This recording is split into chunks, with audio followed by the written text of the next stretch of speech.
Hello, welcome back again, and welcome this evening. We're going to have a wonderful hand pampering treatment because we haven't really focused too much on the hands so far, and I know we want to do something different to lying on a massage bed, and actually the hands are an area that are quite neglected, so I thought it would be a good idea to really focus on why we need to really put some attention on our hands and make sure that they are looked after, because as I said, often missed out in treatments.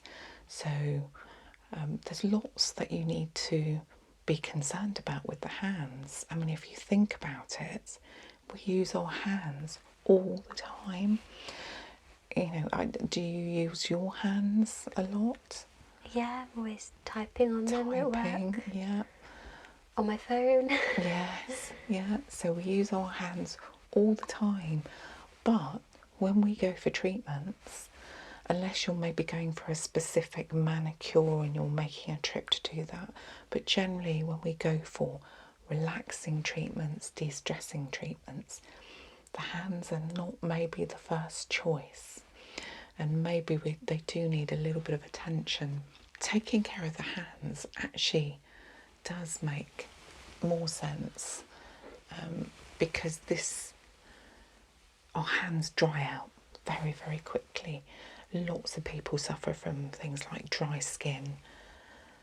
I can already feel some dry skin there. And one of the reasons for that is we get very cold, and I know you suffer from cold hands as well.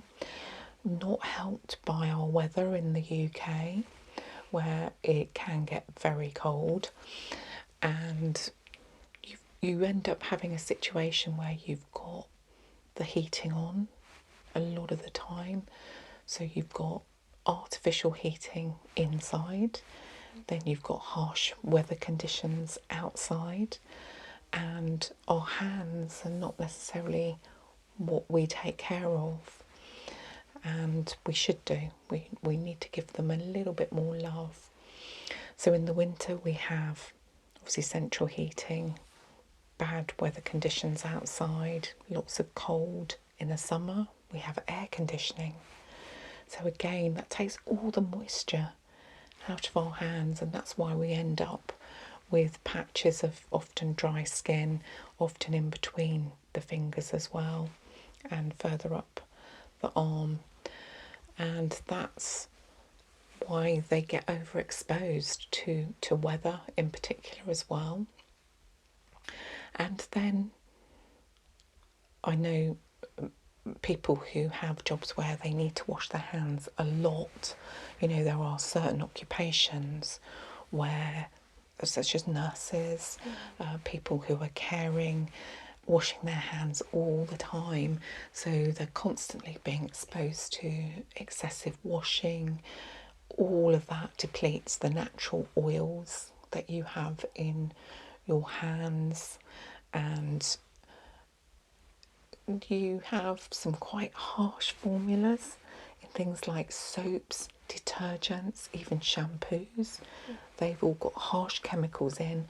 And what are we putting those detergents on first, or shampoos on first? On our hands. So again, they've got some drying effects there as well.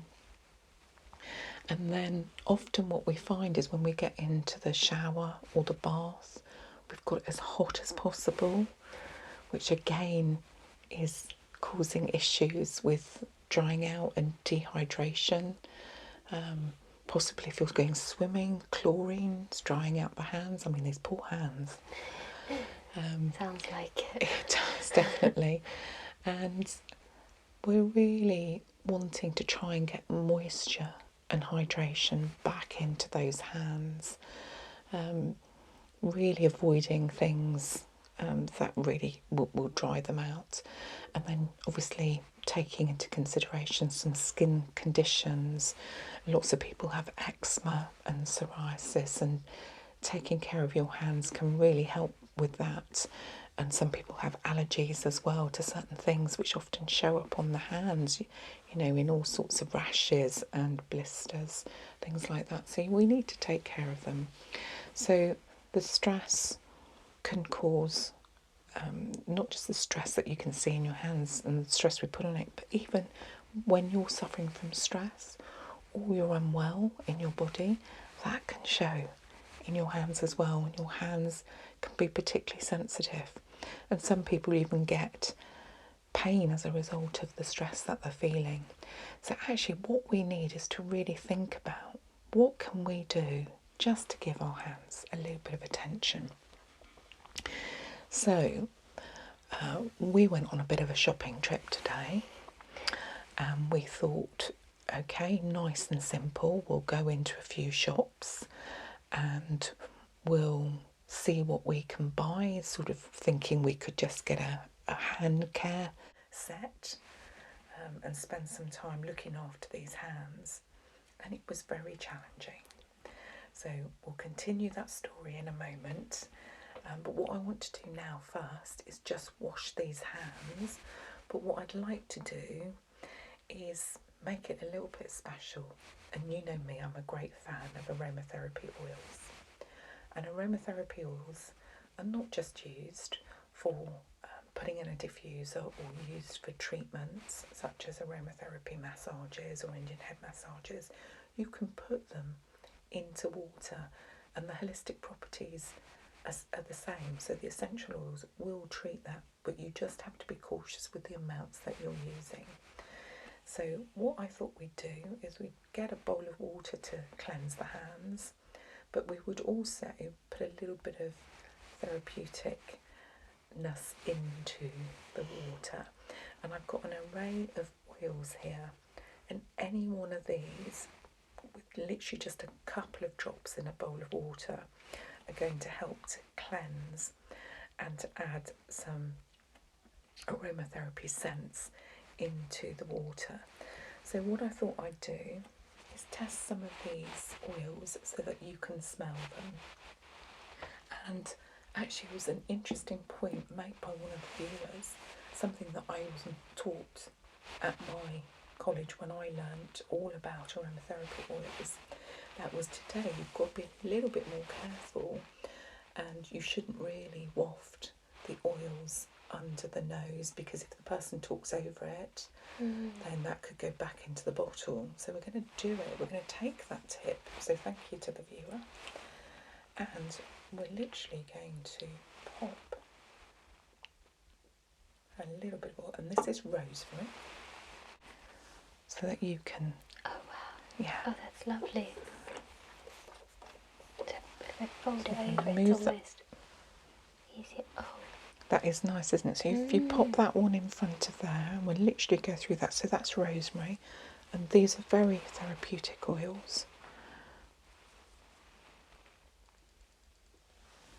That one is tea tree. Tea tree. Oh, I like them all. I'm only going to let you choose one today. Oh, it's lovely. Actually, having them on the cotton pads to smell like this, I can actually smell them a lot better. Right. And differentiate them more. This one's lavender. Thank you. Oh, I love lavender. Oh, You've said that after every one so far. have. Okay. This one's eucalyptus.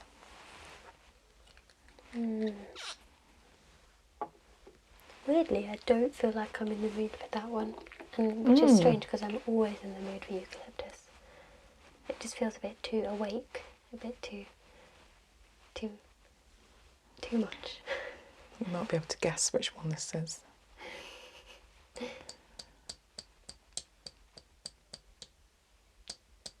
Do one more drop. Okay.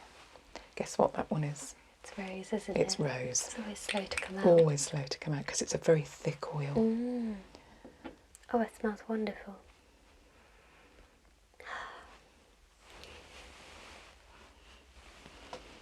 Can't be smelling them all by myself.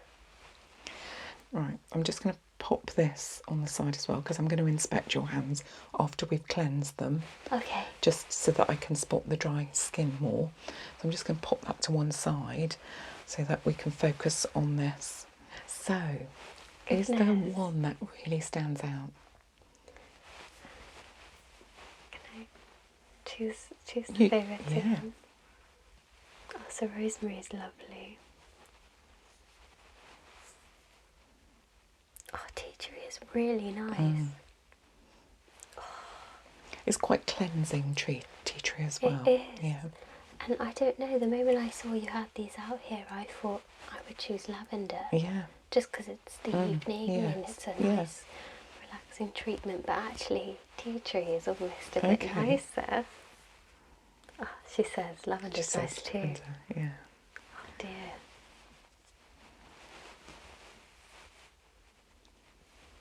Yeah, you said not to. You're just not in the mood. Not in the mood. Right. Same with rose, I think. We're only using this to cleanse, so it's not, It's funny. we're not doing it for its therapeutic values, really. Rose almost smells quite muted after I've smelled the others as well. Yeah, this is much stronger. Yeah, okay, so I'll put these there. Two. And then my strong contenders are lavender and tea tree. Tea tree is more medicinal, lavender is more calming. Okay. So we're going to cleanse, so maybe tea tree has that sort of added cleansing element. It is lovely. Yeah? Yeah, okay. I'm going to go with tea tree. We're going to go with tea tree. Okay. For that.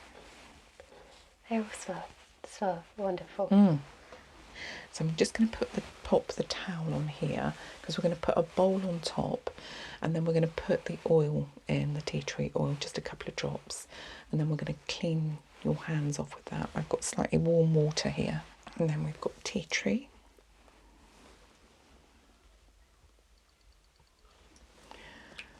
Pop that in, and it will diffuse. Just let it settle just for a minute or so, and it will settle into the water and diffuse into that nicely. Okay, and then what I'd like you to do is just dip your hands in and go like that. I know you've washed them already, but this is just an added cleanse. So if you want to pop your hands in, make sure they're covered. That's lovely.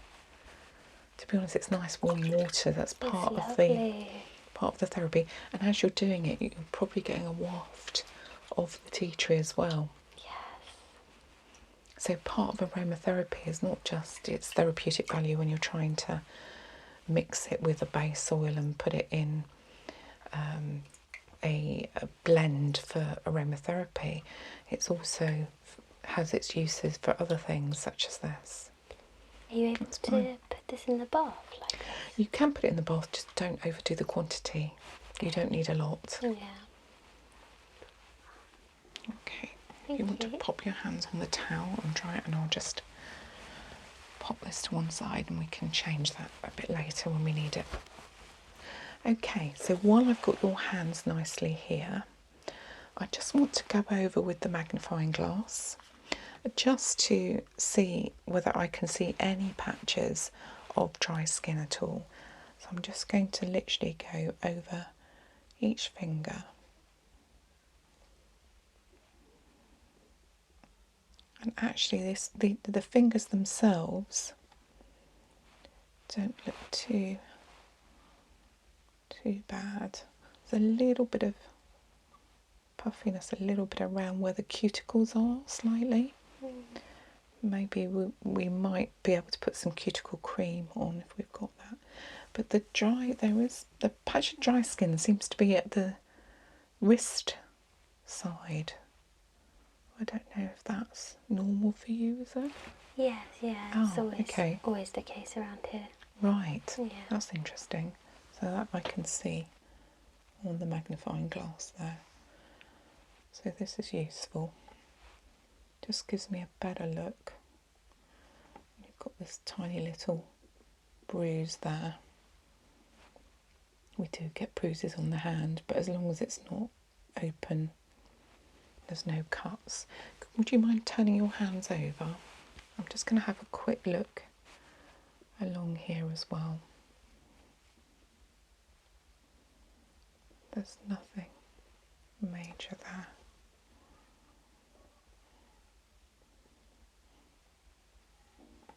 A little bit dry on the ends here. Wonder why that could be. More with your right hand, you're doing things more with your right fingers, Yeah, possibly. could be. Okay. There's not so much dry skin on this side. Maybe the dry skin's up here on this one. But yeah, a little bit of dry skin. So definitely you would benefit from some TLC on that. Okay, right. So I'm just going to remove the towel. So I began with the story of our hunt for little sets of hand care products, and we went on a little adventure, and we went in a number of shops, didn't we, today? And in the UK, the normal ones, we tried all of them: Boots, Superdrug, Holland and Barrett. We tried Body Shop, where we really expected to get a handset, and we didn't. And we tried actually a few specialist shops as well, known for their beauty care. And again, we didn't really find anything that was focused on hands. And then just as we were about to give up, we passed, or actually we smelled the shop before we got to there. And we both looked at each other and said, Lush. Lush. The one place neither of us had thought about.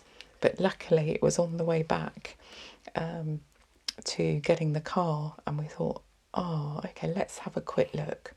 And we went in and we spent forever in there. Not necessarily looking at things just for the hands, because I was bowled over with some of the products that they had there.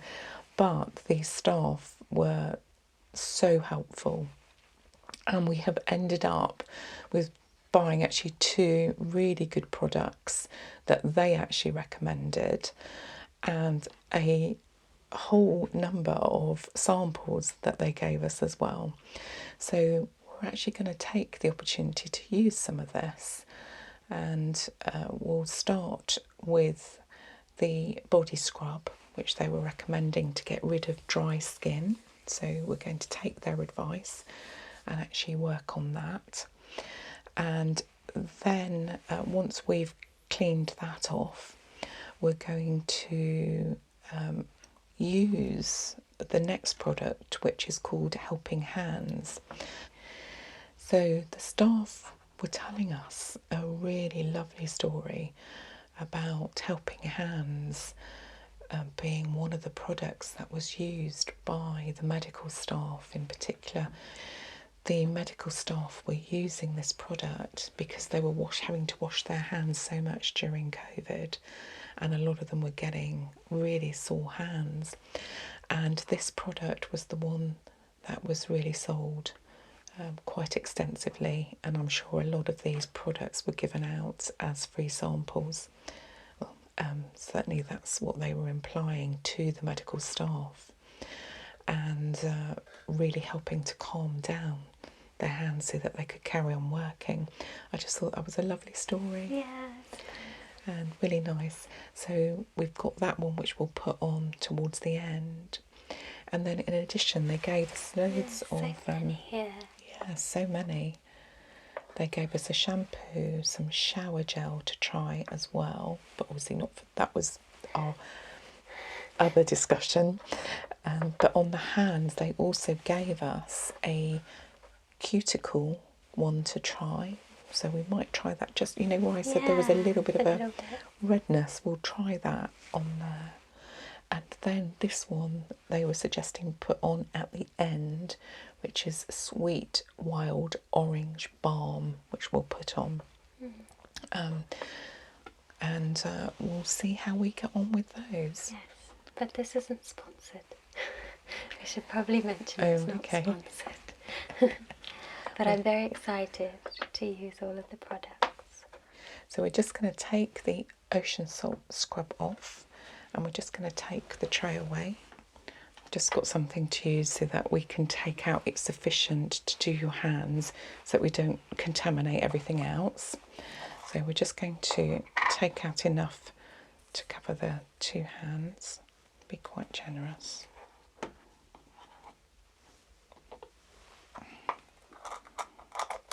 sure that's closed so that we can continue to use it on another time.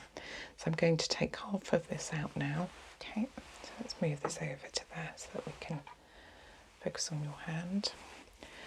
And what we're going to do is just focus on one hand at a time. And what this is going to do, it's actually a lovely scrub. It smells delicious as well.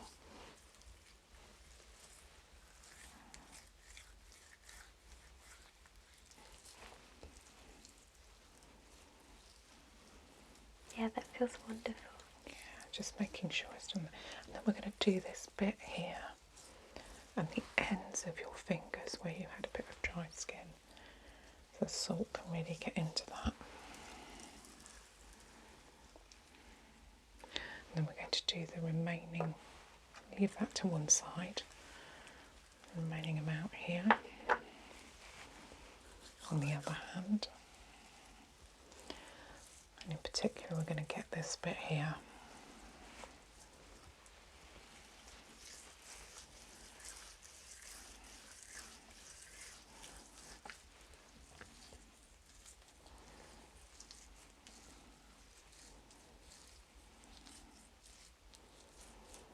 And the whole aim of this was to really get rid of any dry skin. Okay. How's that feel? Yeah, actually, it's really nice. I'm always scared with scrubs that they might be quite abrasive and harsh. But there's something in it that's really moisturising. I know, it's quite soothing, isn't it? Yeah. Right, okay, so we're going to have to obviously get cleaned up. I'm just going to go and rinse my hands off and actually change the water in the bowl, and then we'll come back and we'll rinse yours off. I'll change the water in there. Thank you. Oh, it's really smooth.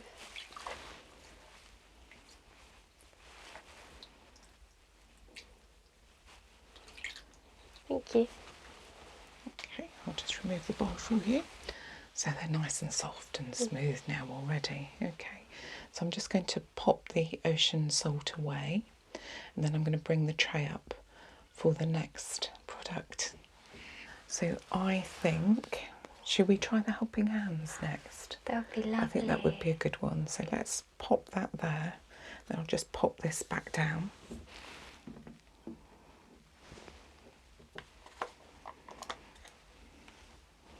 This then leaves us some nice product available for another time.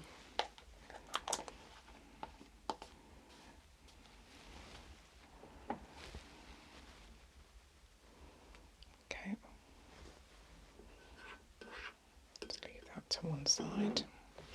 Okay, so what I thought I would do is just try this as they're recommending this to us. And just massage that in to the hand area. And actually while we're here, give it a little bit of a massage as well. That way we can make sure that this really goes into the skin. That's a lovely smooth product.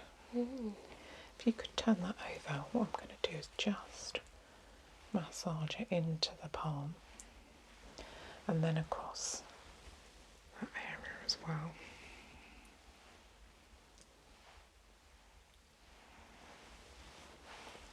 Just so that the product actually goes in.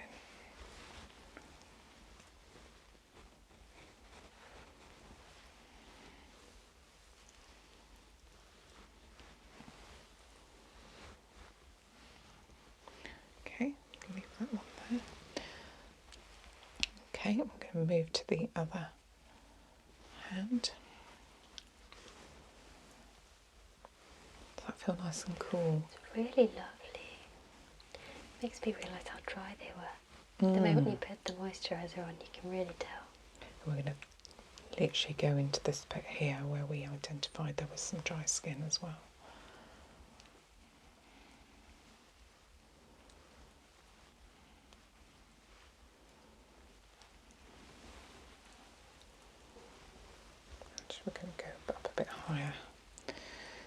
obviously been very generous with my product. Don't think it matters if it goes up the arm a bit slightly.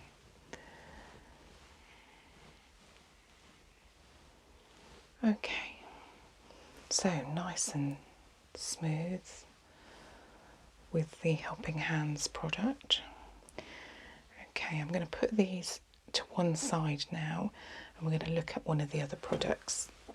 Okay, so this is the little cuticle butter.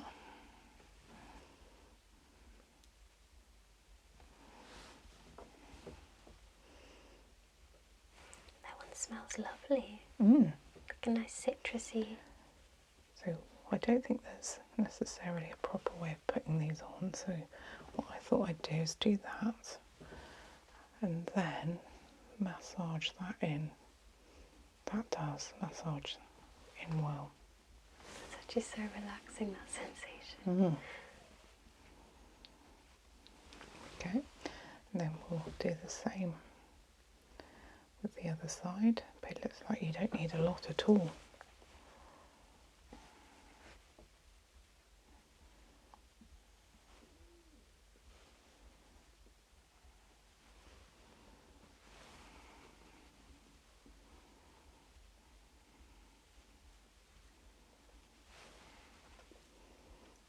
It's got quite a sort of balmy texture.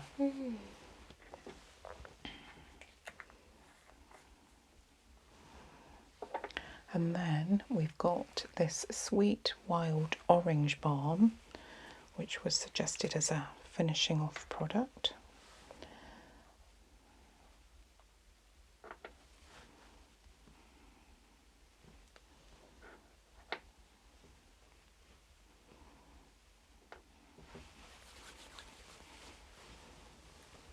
Oh, that's orange. You can smell the orange on that.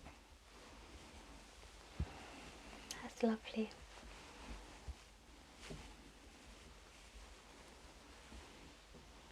It does give a nice finishing feel, doesn't it? You pop your hands together there.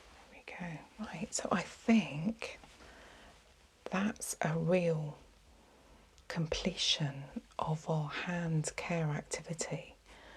It's actually a nice mini adventure, and the smell actually is lingering, so that's very nice to finish off with. And I hope that you actually feel that your hands are much more comfortable. They certainly feel lovely and smooth. And that was a different sort of treatment. And I hope that the hands will really feel nourished and well looked after and enjoy having that attention on them. Thank you so much. You're Feels welcome. really nice, and it really does feel different, like it's got into the cracks Yes. of the skin. So yeah, and Lovely. it was really relaxing. I'll sleep well this evening. Yes. Okay. Thank you. Hello. Thank you for joining me again today. And you've kindly agreed to let me go over the reflex points on your hands today. So if I can just have a look at your hands, and while we're talking, I'll just slowly have a look at the hands and just check that there are no problems with them. And what we are going to do today is start with the plantar view of the hands, and I'm going to use this wonderful view that I have on my lovely reference image here, and then we're going to move over to the dorsal view, and I have my selection of colouring pens to mark the regions as we go, which hopefully will really make these stand out and show people where these regions are much more clearly on the hands. I am going to attempt to colour each of the areas in. Hopefully it will be very clear. It might end up being a little messy, but hopefully it will make the different areas stand out much more clearly on the hands if we actually colour them in. Right, so we're going to follow the image as I've just been through. So we're going to actually start with the right plantar view, which is plantar or palm. It's often known, but officially, formally known as the plantar view. So what we're going to do is follow this image round, and we're going to start with the shoulder. And I'm going to draw this as much as I can. So it's coming from that second finger down.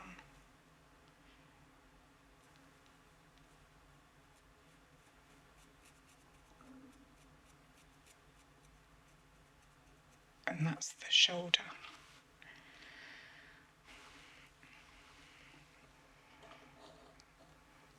Right, so moving on up, the next one will be the gallbladder. And the gallbladder is just here.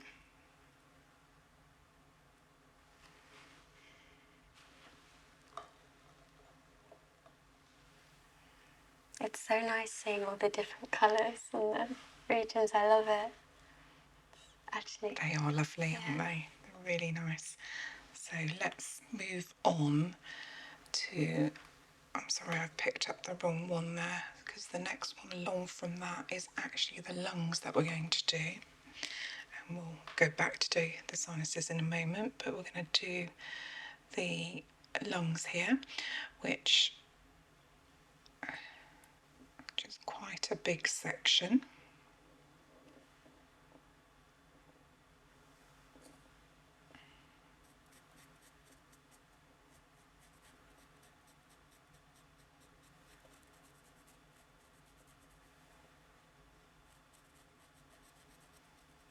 Obviously quite a big section because the lungs themselves cover quite a large region. So that's the lungs now finished. And then what we're going to move on to is the sinuses. So they have a lovely green here, so we're literally just going to follow what they've done.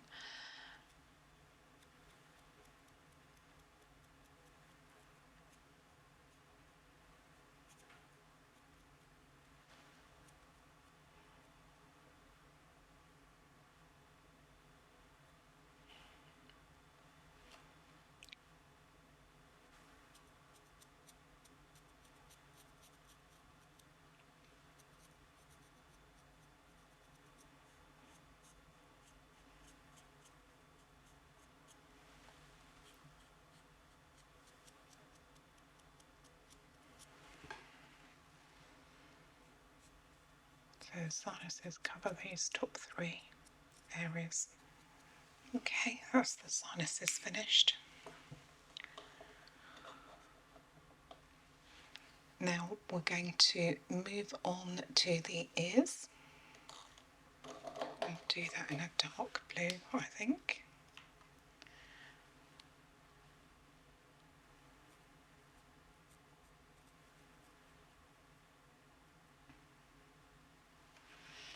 And that is closely followed by the eyes on the next finger up.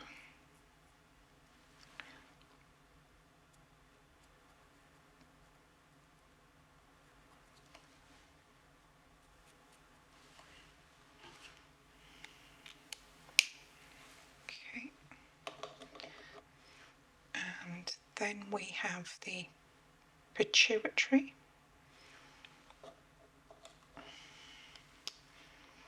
which is just on the edge of the thumb.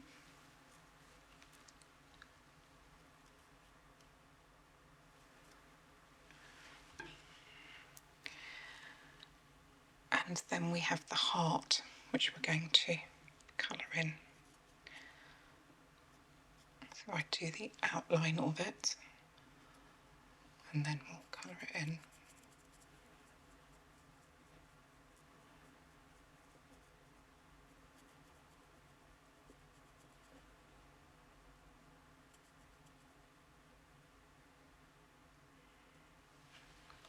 That's the heart area, and then what we'll do is move down slightly, very similar colour onto the thyroid, which is right across here.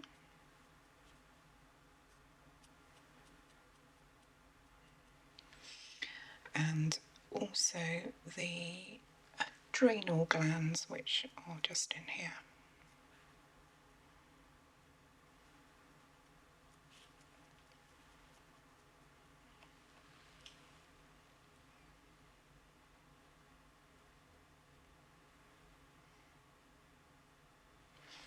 In fact, I think they're a little bit further in as well.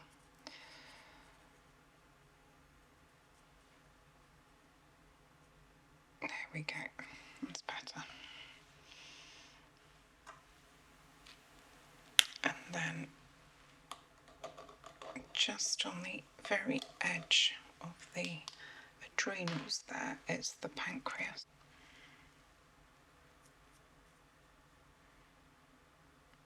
Actually, what I'm going to do is I'm going to swap that to a different colour. It's too similar. So I'm just taking out a slightly darker colour. And that's the pancreas, which I'm going to colour in.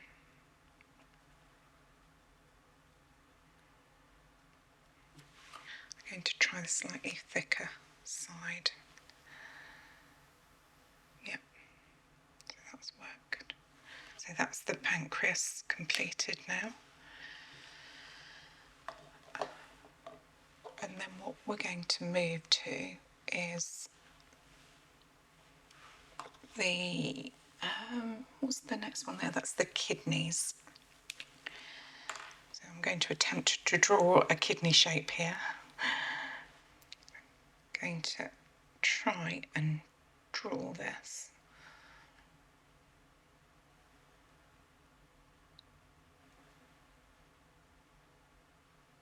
There we go, slightly kidney shaped. And then we're going to follow that through with the ureter, which takes it down to there.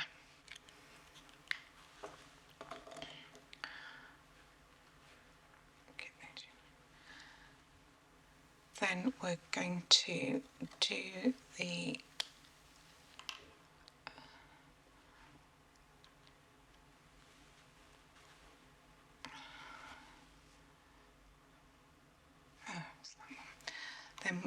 sorry, I'm going to choose a different colour pen.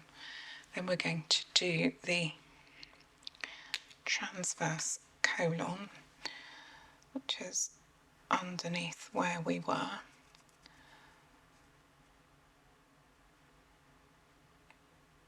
Through the kidneys there. I'm going to try the other end and see if that will mark in a slightly brighter colour. There we go. Oh, goodness. So that's marked out the transverse colon a bit better there. Brighter colour.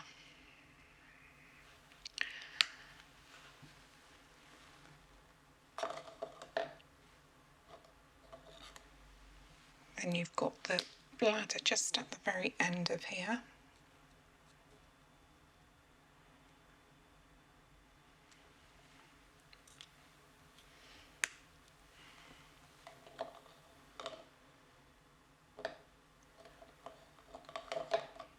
Okay, we'll do the spine, which goes all the way here and all the way up.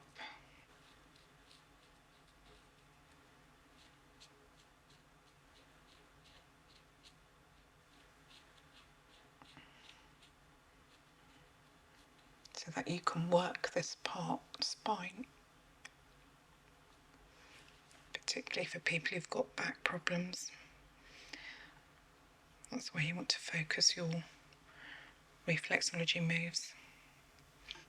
So we've been following this image very carefully, and we've literally just got these two large areas left, the small intestine and the liver here, and then we'll finished this plantar. Okay, so we're going to colour in the large area, which is, funny enough, the small intestine, which is actually quite a large area.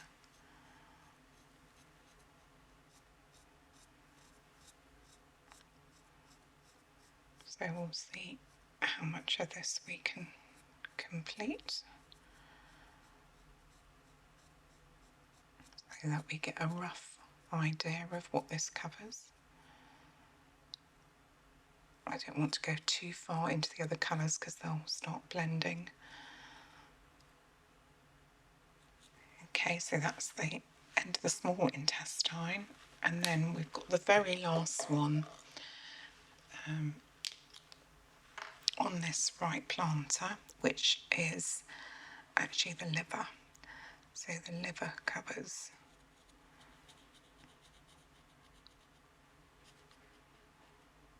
the remainder here, and this would be in between these as well, right up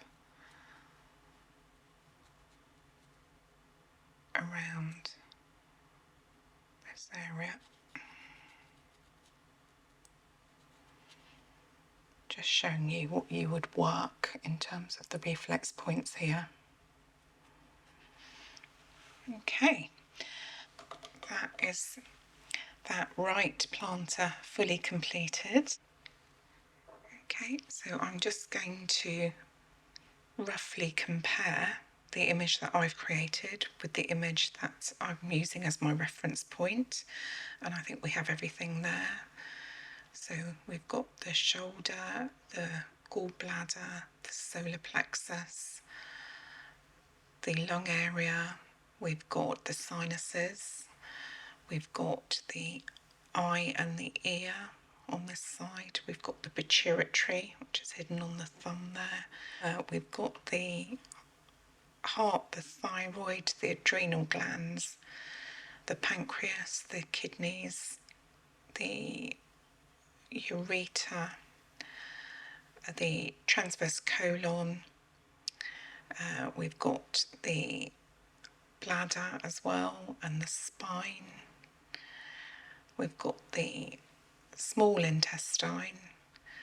We've got the ascending colon, which I'd already done there, and that completes that right plantar. Okay, so we've done that hand now on the right plantar, so we're going to move to the left plantar. And I'm just going to move the pens over here, and then I'm going to try and mirror what I've done on that side, following this diagram again, and follow similar to what we've done. So we're going to start similar to what we did before with the shoulder area, which is here.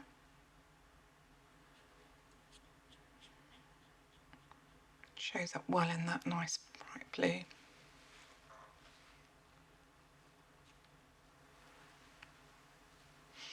And then on this side, one thing that you do have is the spleen, which comes under here.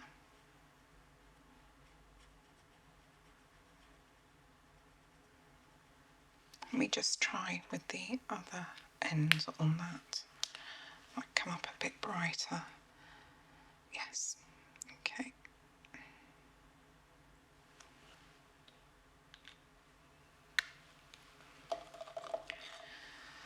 Then we have the descending colon,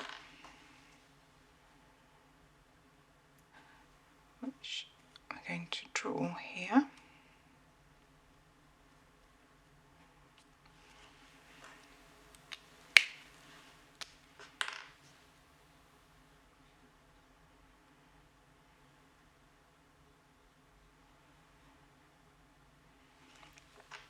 Okay. And then we're going to go up on this diagram to the stomach area.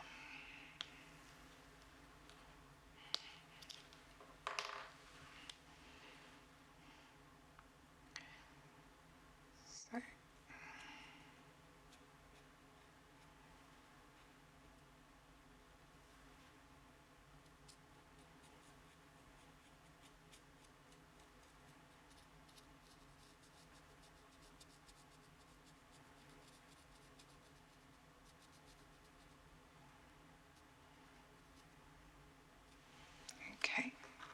So stomach area completed.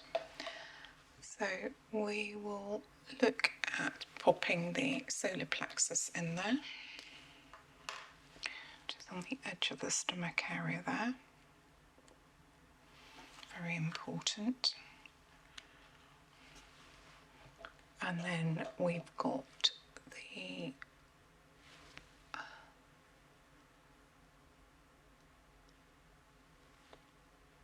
lungs, which is just coming up here.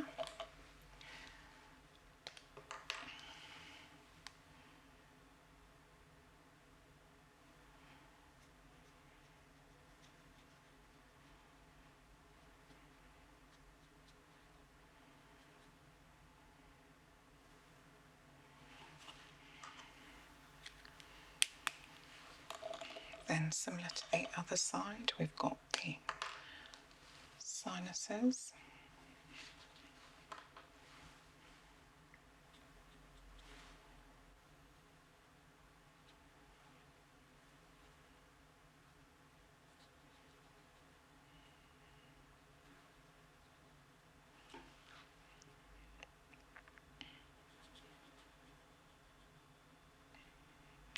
That's the sinus area complete.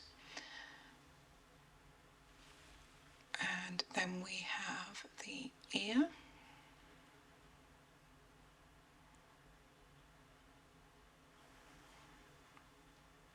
And then the eye next to that.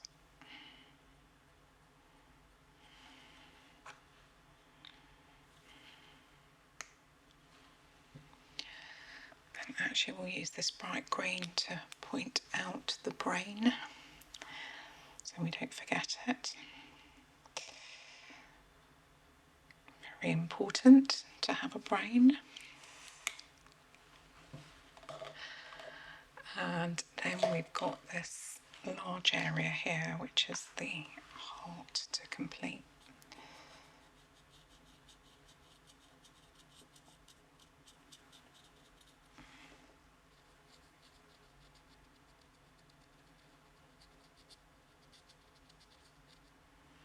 So that's the heart area done, and actually we're just going to use this to locate the thyroid.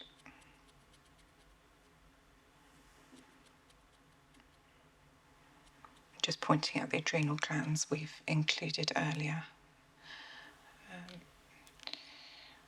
Do that.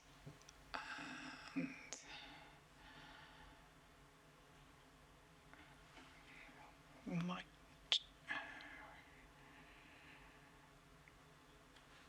try and fit the pancreas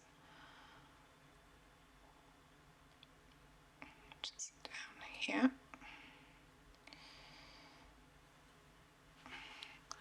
And then I'm going to draw, as I did on the other side, attempt to draw a kidney.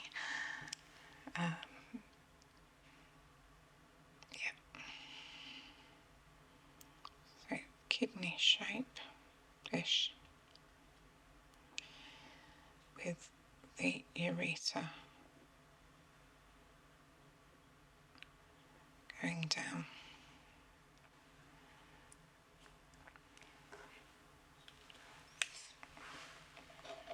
And then the colon we've already got in there.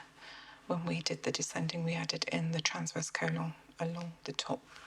So transverse here, descending colon here. I think my drawing ability just carried on.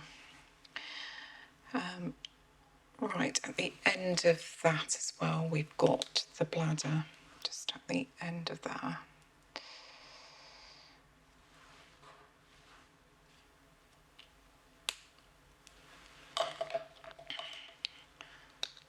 And again, similar to the other side, we've got the spine coming along.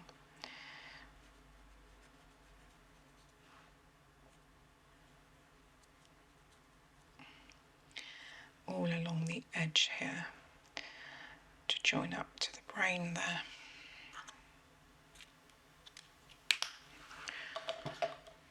then we have the large area, the small intestine, which covers this large area.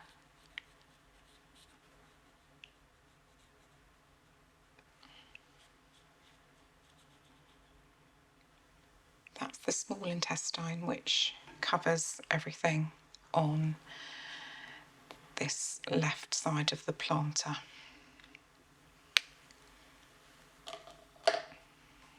Okay, so we'll just make sure that we've covered as much as we possibly can on here. So we've got the shoulder, the spleen, the descending colon, and then we went to the stomach area, the solar plexus, the lungs, the sinuses, the ear and the eyes, pituitary at the top here, the brain along the side, the heart. We did the thyroid, the pancreas, the wonderful kidney there. We did the ureter. We did the transverse colon. We did the bladder, the spine, and the small intestine. And that completes both of the plantars, which you can see wonderfully portrayed there. Okay, so now we're going to move on to the dorsal images, and we'll just have a look at the reference point for that. We are just going to use these images as reference points for the dorsal view of the hand and just colour in these areas that they've got to make it clearer where the reflex points actually are on the dorsal view. Okay, now we've completed the plantar reflex points, we're going to turn the hands over and we're going to finish off with covering the dorsal view of the reflex points, and we're going to colour those in as they've shown in the reference here. Okay, so we're going to start with the left dorsal view, and we're going to start on the left side here with what would be the ovaries or the testes on a man, which is just on the left here. And then we have the fallopian tube, which takes you across to the fallopian tube, which takes you across to the uterus and prostrate. Actually, we'll use the same colour just to identify the thyroid here as well.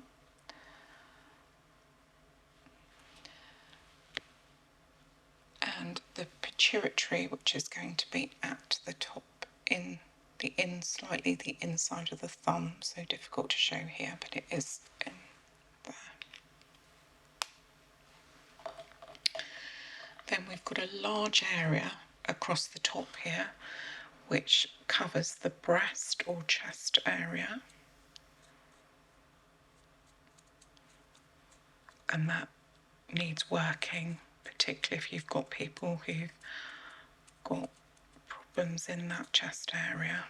Just going to try the other side, see if that will mark a bit better. Yeah.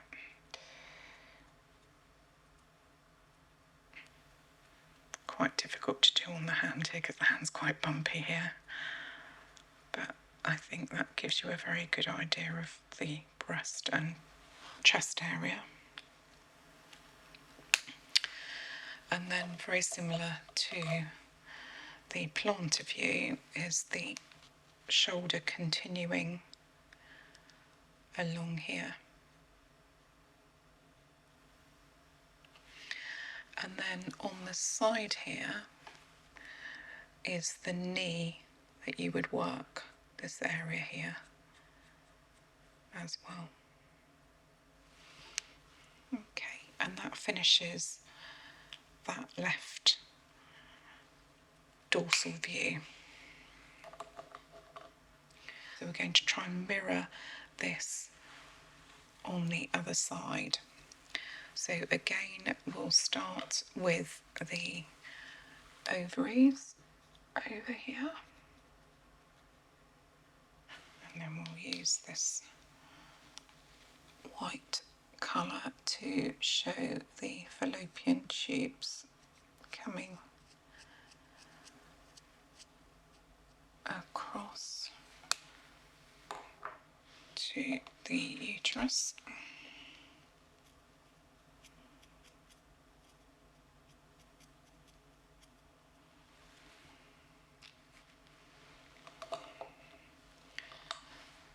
Then we will just pop in the thyroid along here, and again the pituitary, which is difficult to depict, which is just on the edge of the thumb there. Then again we'll show this large area of the chest and breast area. So this is always a difficult one to colour in. It's quite bumpy.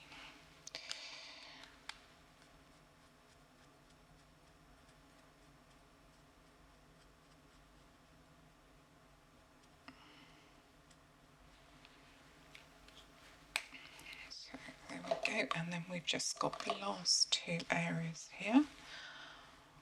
One being the shoulder,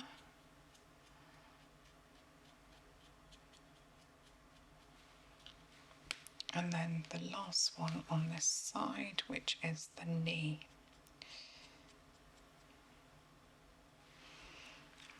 And that completes the dorsal view. So you've got both hands here of the dorsal view, so just running briefly over this.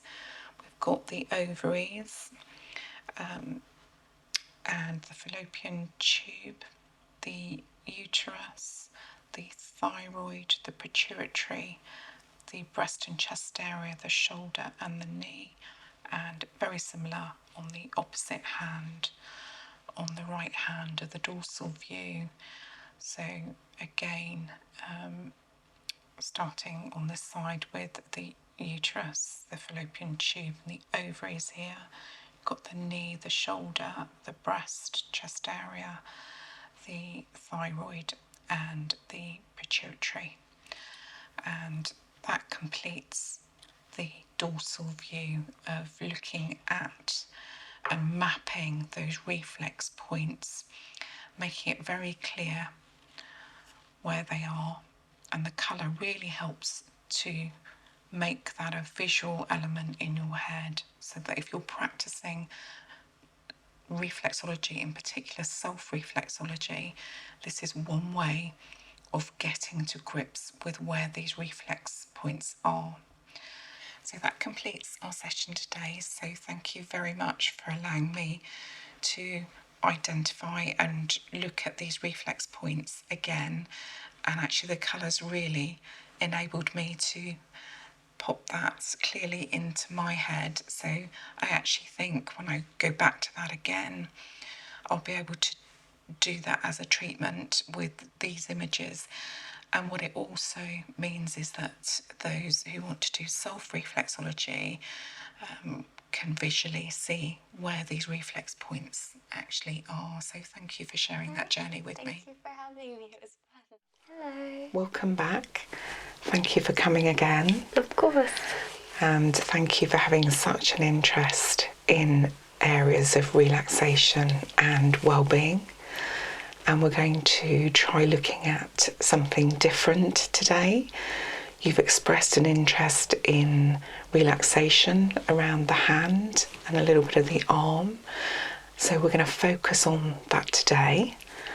and promoting that sense of relaxation and well-being through an often neglected area such as the hand. And I'm going to break that down and structure it into some recognisable parts. So the first thing, if you're doing something like a hand massage, is that you really need to check thoroughly for any contraindications. So we're going to spend some time with a few implements here to look and check on the health and the well-being of your hands, and do that quite thoroughly.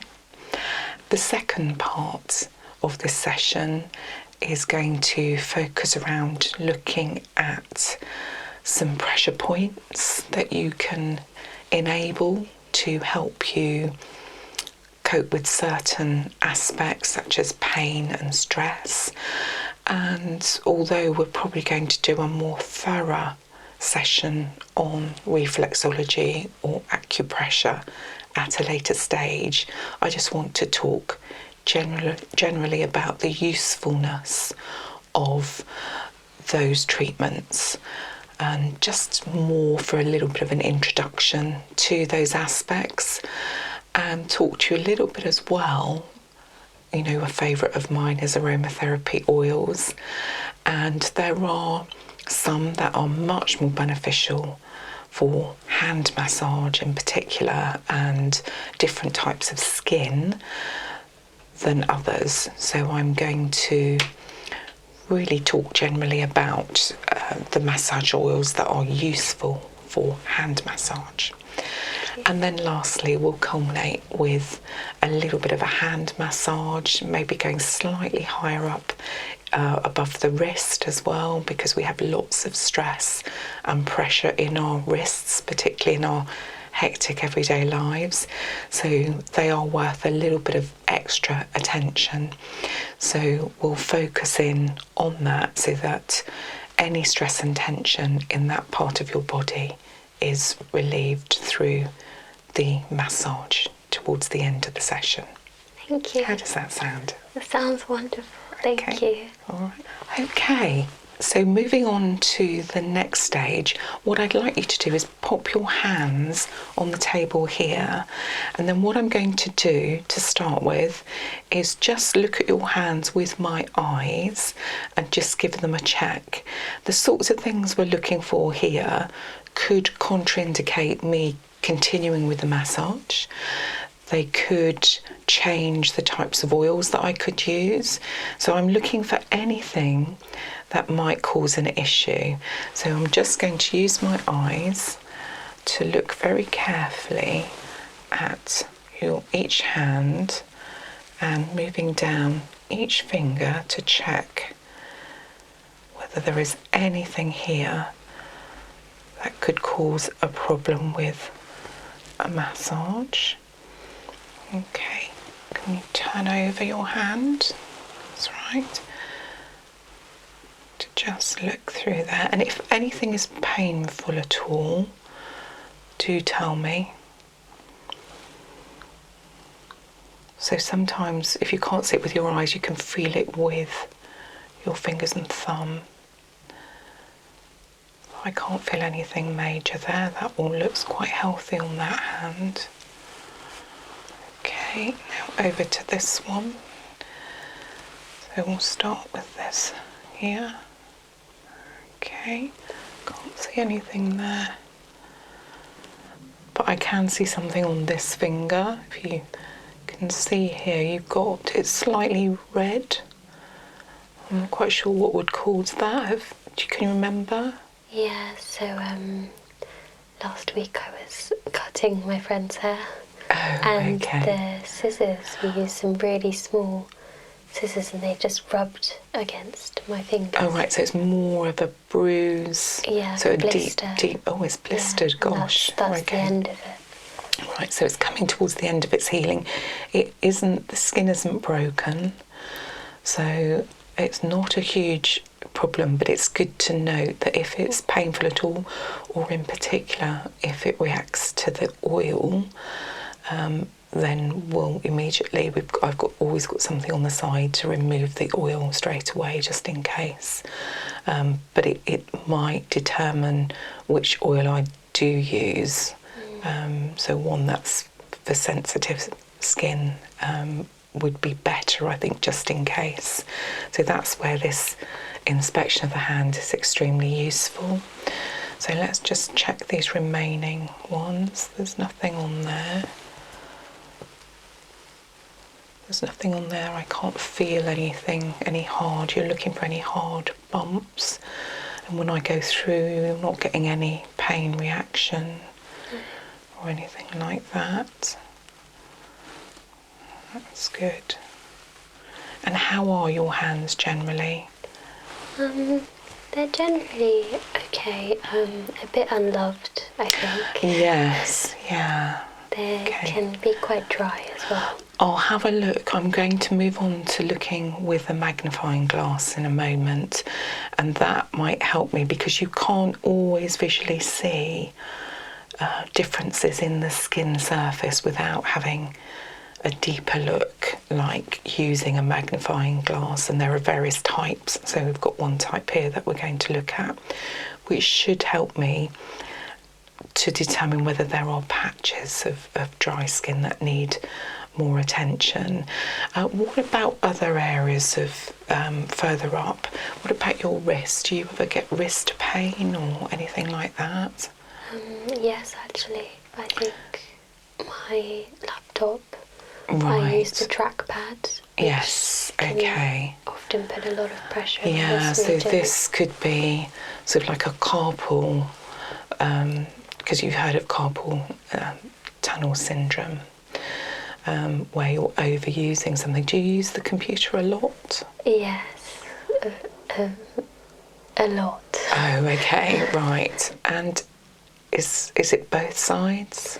No, it's just this wrist that I'm using on the trackpad. On the trackpad, right, okay. So, although we're focusing on the hand, part of the hand massage I would always advise is going a little bit further up.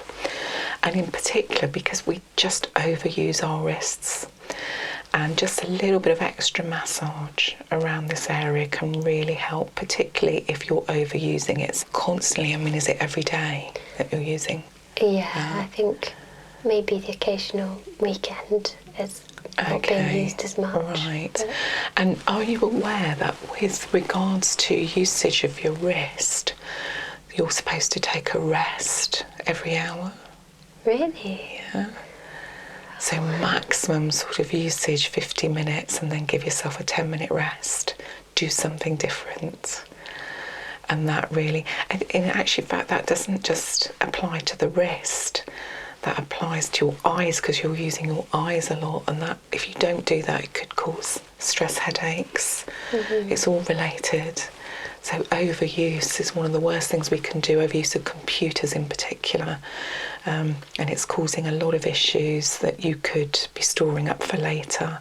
So actually having a massage there should really help you, but just take on board as well, thinking about trying to avoid things for future wellness and well-being. I think thinking about these things for the future, it's worth having a massage, taking that break every hour, 10 minutes in every hour. And it doesn't mean you have to stop working. It just means maybe taking your eyes away from the screen and removing your hand from that tracking pad just for a little while. Okay. Right, so that means we've got a couple of potential contraindications. Okay. So one is this, and the other one is we've identified that there might be an issue with the wrist in terms of preventative massage there.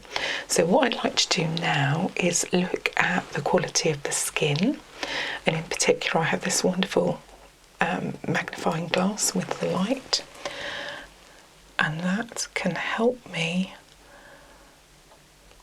just look over the skin in a little bit more detail. And funny enough, your fingers are okay.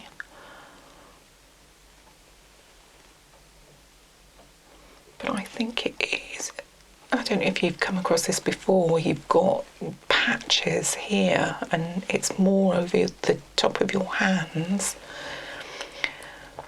I couldn't say whether that's linked to your overuse, but it just seems to be in that area where you're using your wrist most.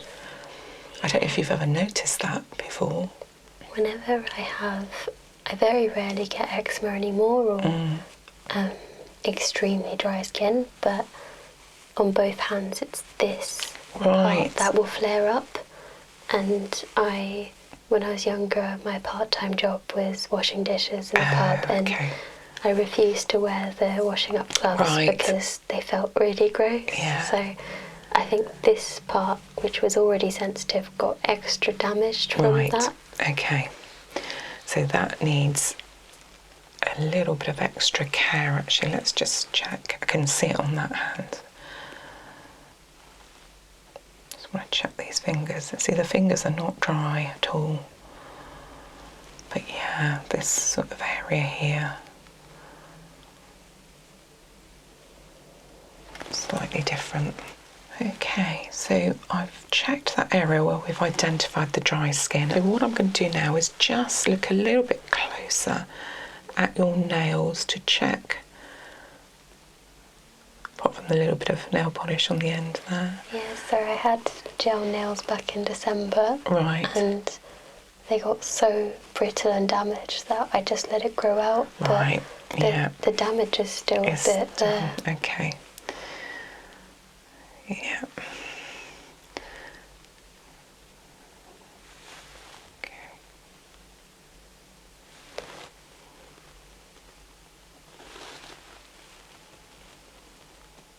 Okay, let's have a little look. You have got a little bit of redness around the base of the nail.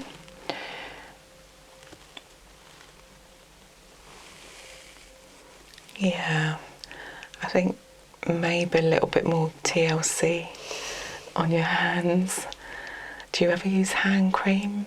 No, okay. never. So there is a reason. Sorry, I feel like I'm making excuses, but a lot of them have fragrance in. They do. And my hands cannot take that. Okay, fair enough. Maybe we just need to find something that is for sensitive hands or sensitive skin. Right, so yeah, I mean, I do think a little bit of nourishment around there at the base of the nail would make a huge difference to that. Not on that one. It's not every one. On this bit you've got, and again, this is just lack of nail care or hand care generally. So that's interesting, because I'm rethinking which oils to use on your hands as I'm doing this. So let's just see if we've got... So it's only some nails, but I do think they would benefit by a little bit of moisturisation at the bottom there.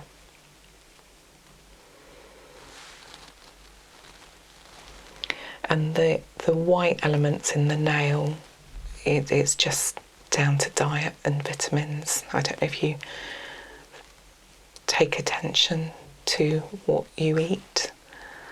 I do take supplements, but I don't always have the best diet. Okay, so it's amazing where that shows in our bodies, and nails it can show in terms of dehydration as well.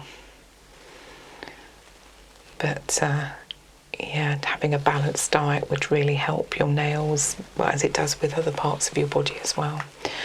Okay, I think I've got a really good idea now of... let me just turn your hands over. So there's a few things to think about there. And while I'm doing this, I'm just thinking about which are the best oils to think about while we're doing that.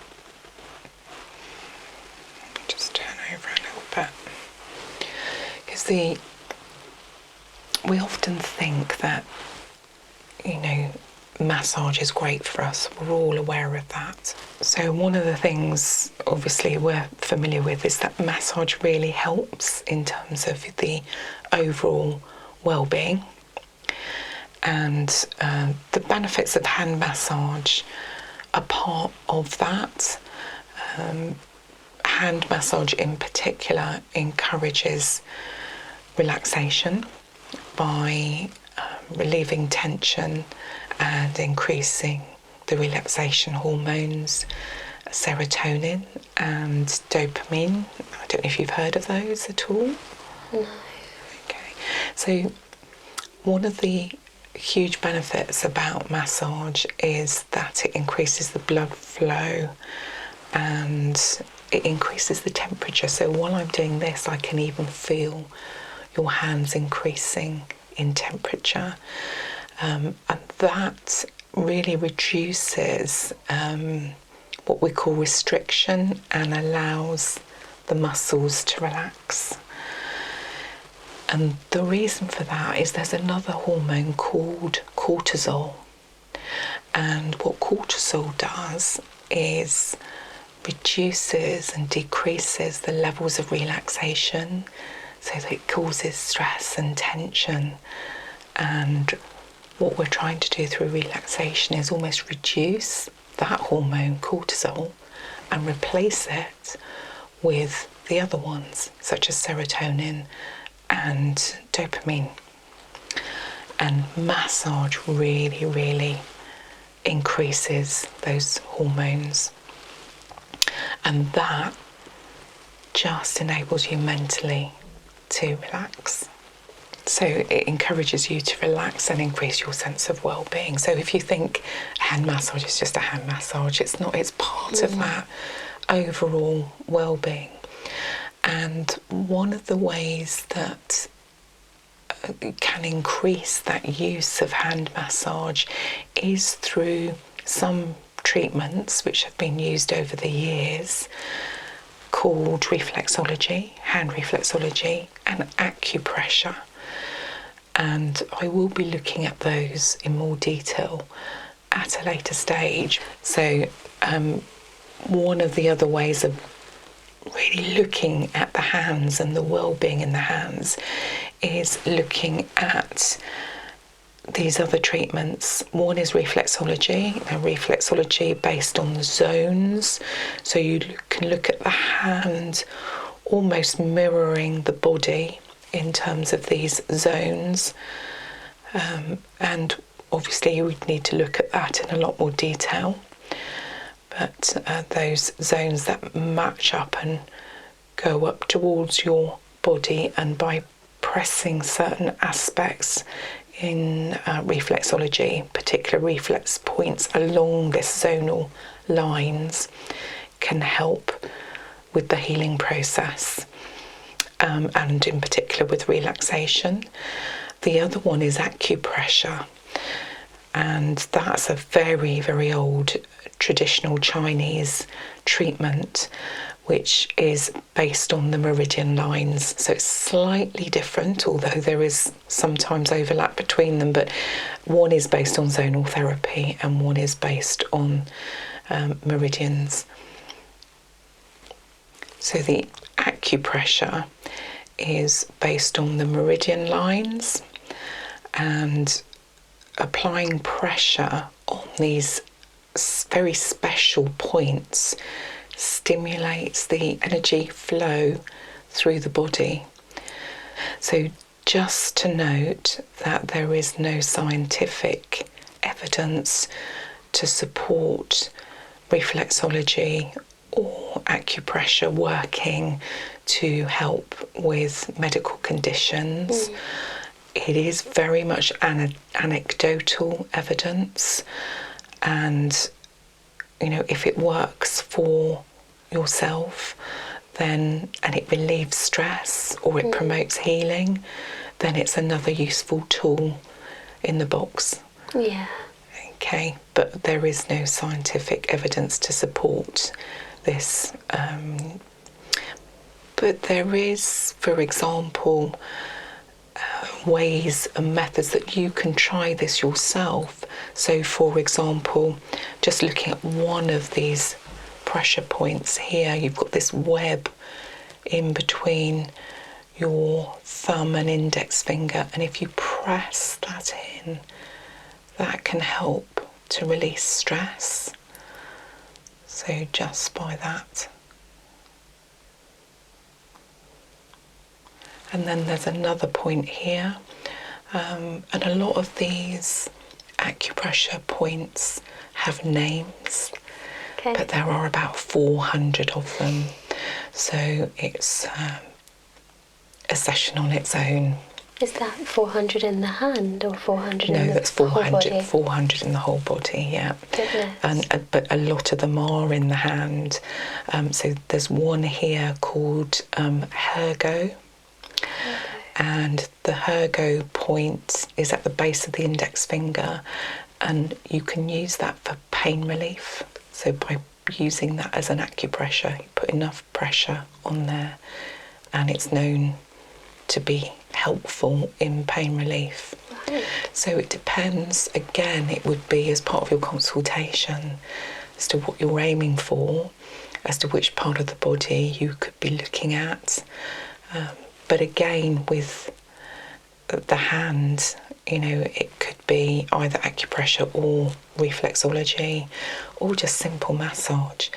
Anything to promote healing, encourage those wonderful relaxation hormones has got to be a good thing, even if it calms people down, so that they do feel better. Really relieving those stress hormones is the aim of some of these treatments. And in particular with hand massage, you often have tired and sore, overworked muscles in your hand and your wrist, and that can cause real problems. So tension in these areas is quite common with the life that we lead, or many of us lead, and is becoming more so with computer use. So what we need to really think about is spending a little bit more time on our hands as part of general massage, because I think when you're actually taught massage, hand is sort of like an afterthought, and I think the world is changing where we realise the amount of tension we hold in our hands and our wrists, and even actually our elbows as well, because if you think about where you sit with computers, and computers haven't been around that long. I mean, there are other jobs where you've got repetitive strain, but in particular with computers, that's brought on a lot. Okay, I think we'll start moving into the massage aspect now, which I know you're eager to do. But I think first of all, while we've been talking about contraindications and the benefits of hand massage, I think I've been thinking about the most suitable oils at the moment for what you've got, which is in particular, I'm thinking about the dry skin that we noticed here, the little bit of a mark that you've got there, so it's a little bit of bruising that you're still showing there. And I think what we'll do is we'll use a carrier oil, which is sweet almond. I think that's a really good one to use. It's very pleasant, it's got a mild scent, and it's for sensitive skin, so less likely to get a reaction with that.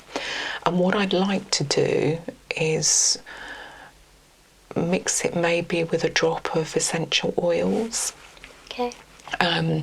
So I think there are a number that we could think about using, because a lot of these oils have got antibacterial, antifungal elements within them, but I think we have got a few that are really helpful for sensitive skin as well, and any potential inflammation, such as chamomile is one, geranium, sandalwood are all very good. But I think in your instance, when we're looking at something that's soothing and calming, I quite like the sound of rose. Okay. I don't know how that feels. Yeah, I like rose, but I also haven't come across it that often. Okay, so. all right. So literally sweet almond oil, which is your carrier oil, or you could, in a hand massage, even if you wanted to do it yourself, you could use sweet almond oil just as it is, without worrying about which oils to blend. But as you've got me here, I think rose is a nice one. We literally just use a drop in a small amount of massage carrot oil, which is just enough to do a massage. So I'm going to go and blend that for you now. Okay. And we will then carry on with the actual massage itself. So I'm going to put away my other utensils here, somewhere safe, so that they don't get covered in oil, and then I'll bring the instruments for the oil and the mixing bowls and the oils so that we can blend that, so that you can see how I blend that. Thank you. Okay. Right, we're just going to blend the oil now. So we've discussed that sweet almond oil is a nice one for sensitive skin, which is what we're aiming for here. So we're just going to measure out enough for a hand massage.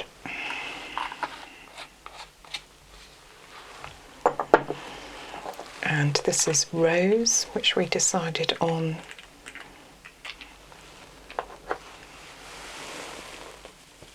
Oh, it smells lovely. It's lovely, isn't it? Might take a while. I remember this one being the slow one to come out, actually. I know, why did I choose this one?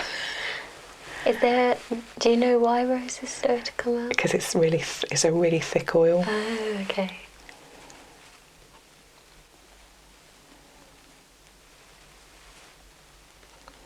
Rose is quite a thick oil, so it takes a while for it to come out, but you can see that's dropped in nicely.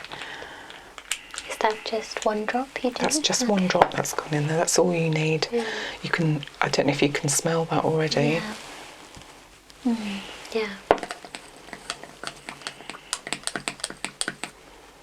And it's down to the aromatherapist how much you want to put in. You could put a drop more in there for that amount. Right, I'm just going to pop my little pot of oil here, and I'm just going to clear this away. All right, I'm just going to place this towel here, just so that you've got a little bit more comfort, because otherwise you can get wrist strain there. So we'll just do one hand at a time. So if you could place one of your hands there. Is it best if I roll my sleeves up? I think if you could roll your sleeve up, I think that would be really helpful. You don't want to get oil on that lovely top. Oh, thank you. It's a beautiful colour. Thank you. Do you want my right or left? If we'll try with this one first. Okay. And we'll literally just pop a little bit here.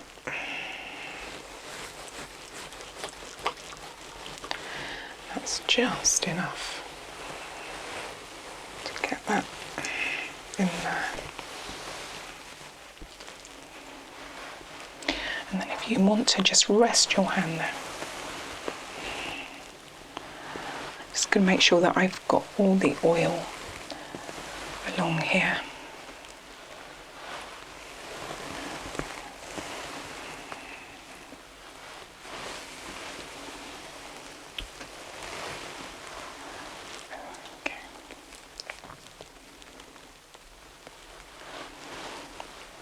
So what I'm going to start with is just a little bit of wrist movement. So putting your wrist in mine, and then we're just going to gently do that, because obviously you've mentioned your wrist issues. So we're just going to very gently move this wrist around, circle it, and then we're just going to rock this wrist slightly as well.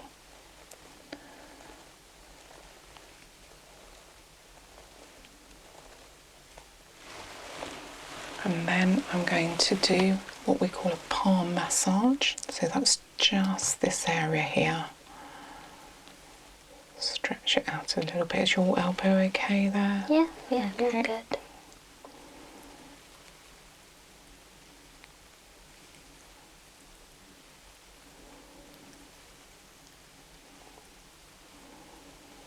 Just so that we can get into this palm a bit more. Okay, and then you can rest for a little while because I'm going to really focus on these areas.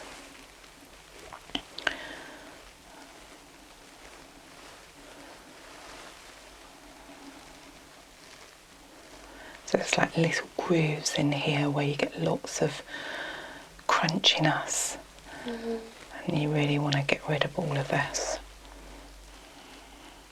See, you've got it there, little crunch. You often find around this one with the computer use, you're overusing it, so you really want to get rid of anything that's built up within these sections.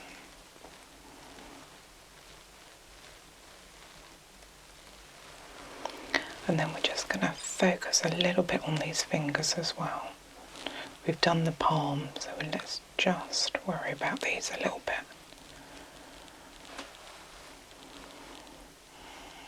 Finding that relaxing? Yeah, it's so I was zoning out. I know, it's amazing how much tension and stress you actually hold in this area, even down to the tips of the fingers. And just that little bit of attention. And I'm really pleased in a way. I must have just chosen rose instinctively because that's really going to help with this redness area as well. A little bit of that essential oil around that is going to help as well. And it hasn't irritated this scratch at all, or bruise that you've got here.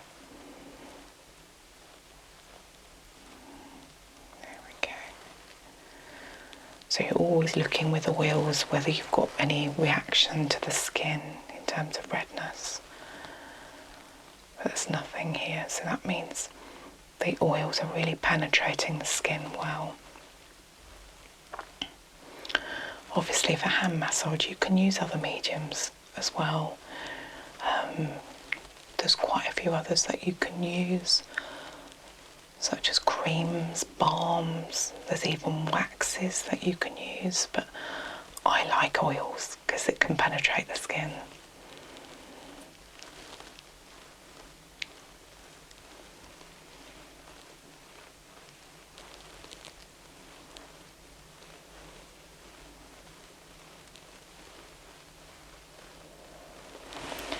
Right, what I'm going to do now, we've got rid of all of these crunchy areas here, so I'm just going to do a little bit about this wrist area here.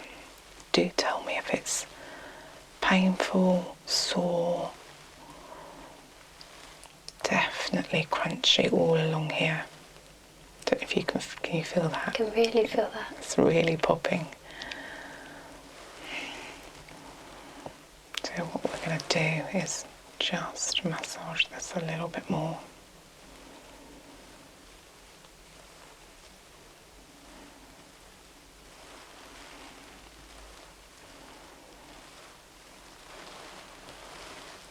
That should really help with the stress there.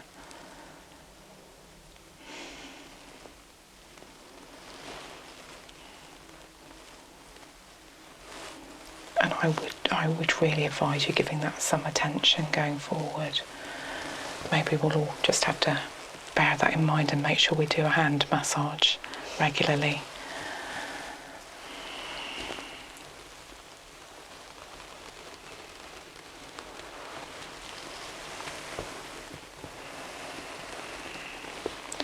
Just going to do some circles up here as well.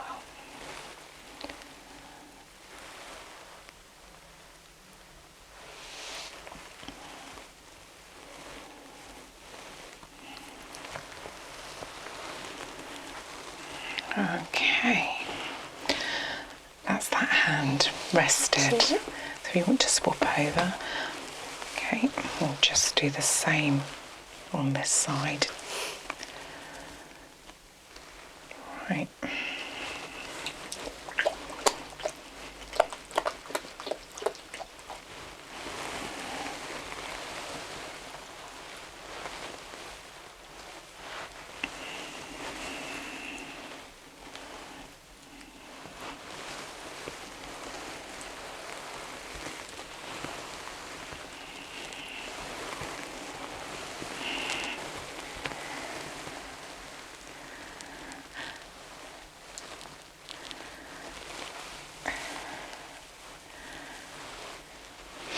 Right, okay, we'll do the same that we did on the other side, just getting some movement into that wrist.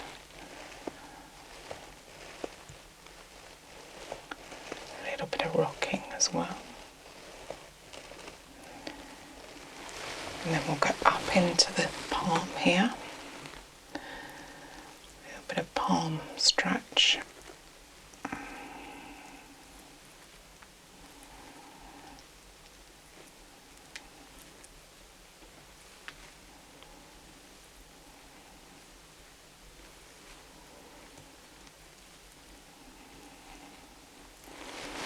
And then we'll go into these hand spaces in between here. There's nowhere near the same tension on this hand. No. It feels slightly different. That's fine. Just the other side needed a little bit more attention.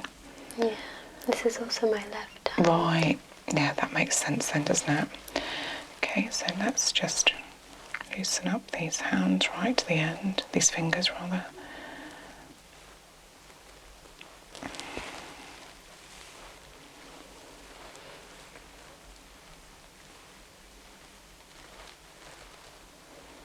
See how the oil actually allows you to glide. So some people use creams, and if you've really got to be careful which creams you choose. There are some new balms out which are very nice, which turn from a sort of wax to an oil. They're quite useful.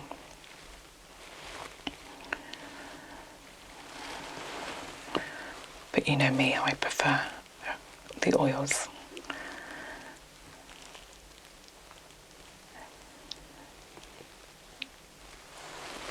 Okay, I'm just going to focus a little bit around this wrist area, see if we've got similar issues. See, there's no crunchiness there at all, so this is very much a right-handed thing.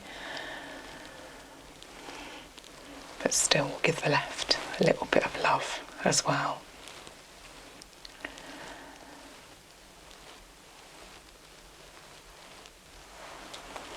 Just turn that over and do that.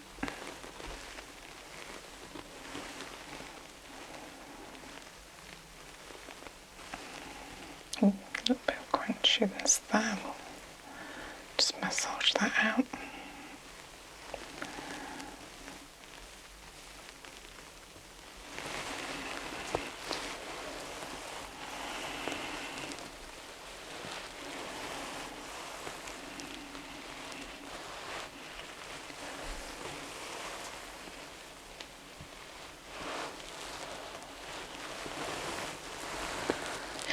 Have your other hand, please.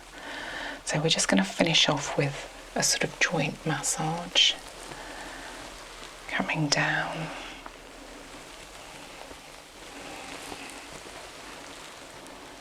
I like to finish off with a little bit of a breathing exercise at the end, just to finish off that massage. So if you can breathe with me for 3 breaths in and out. So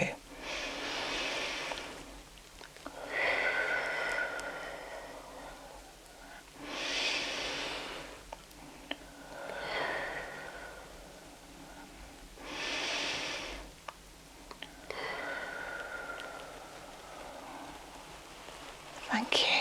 Thank you so much. Hello.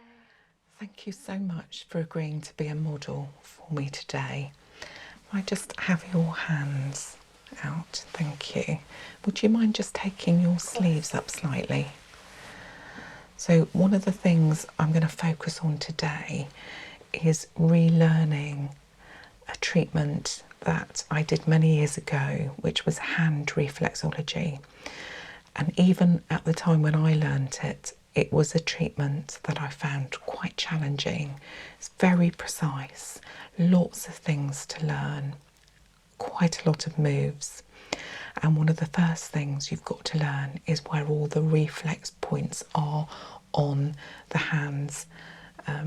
Very similar to what you helped me with the foot reflexology, which really helped that get into my head again. But these, it's quite challenging to do hand reflexology, simply because there's quite a lot to relearn.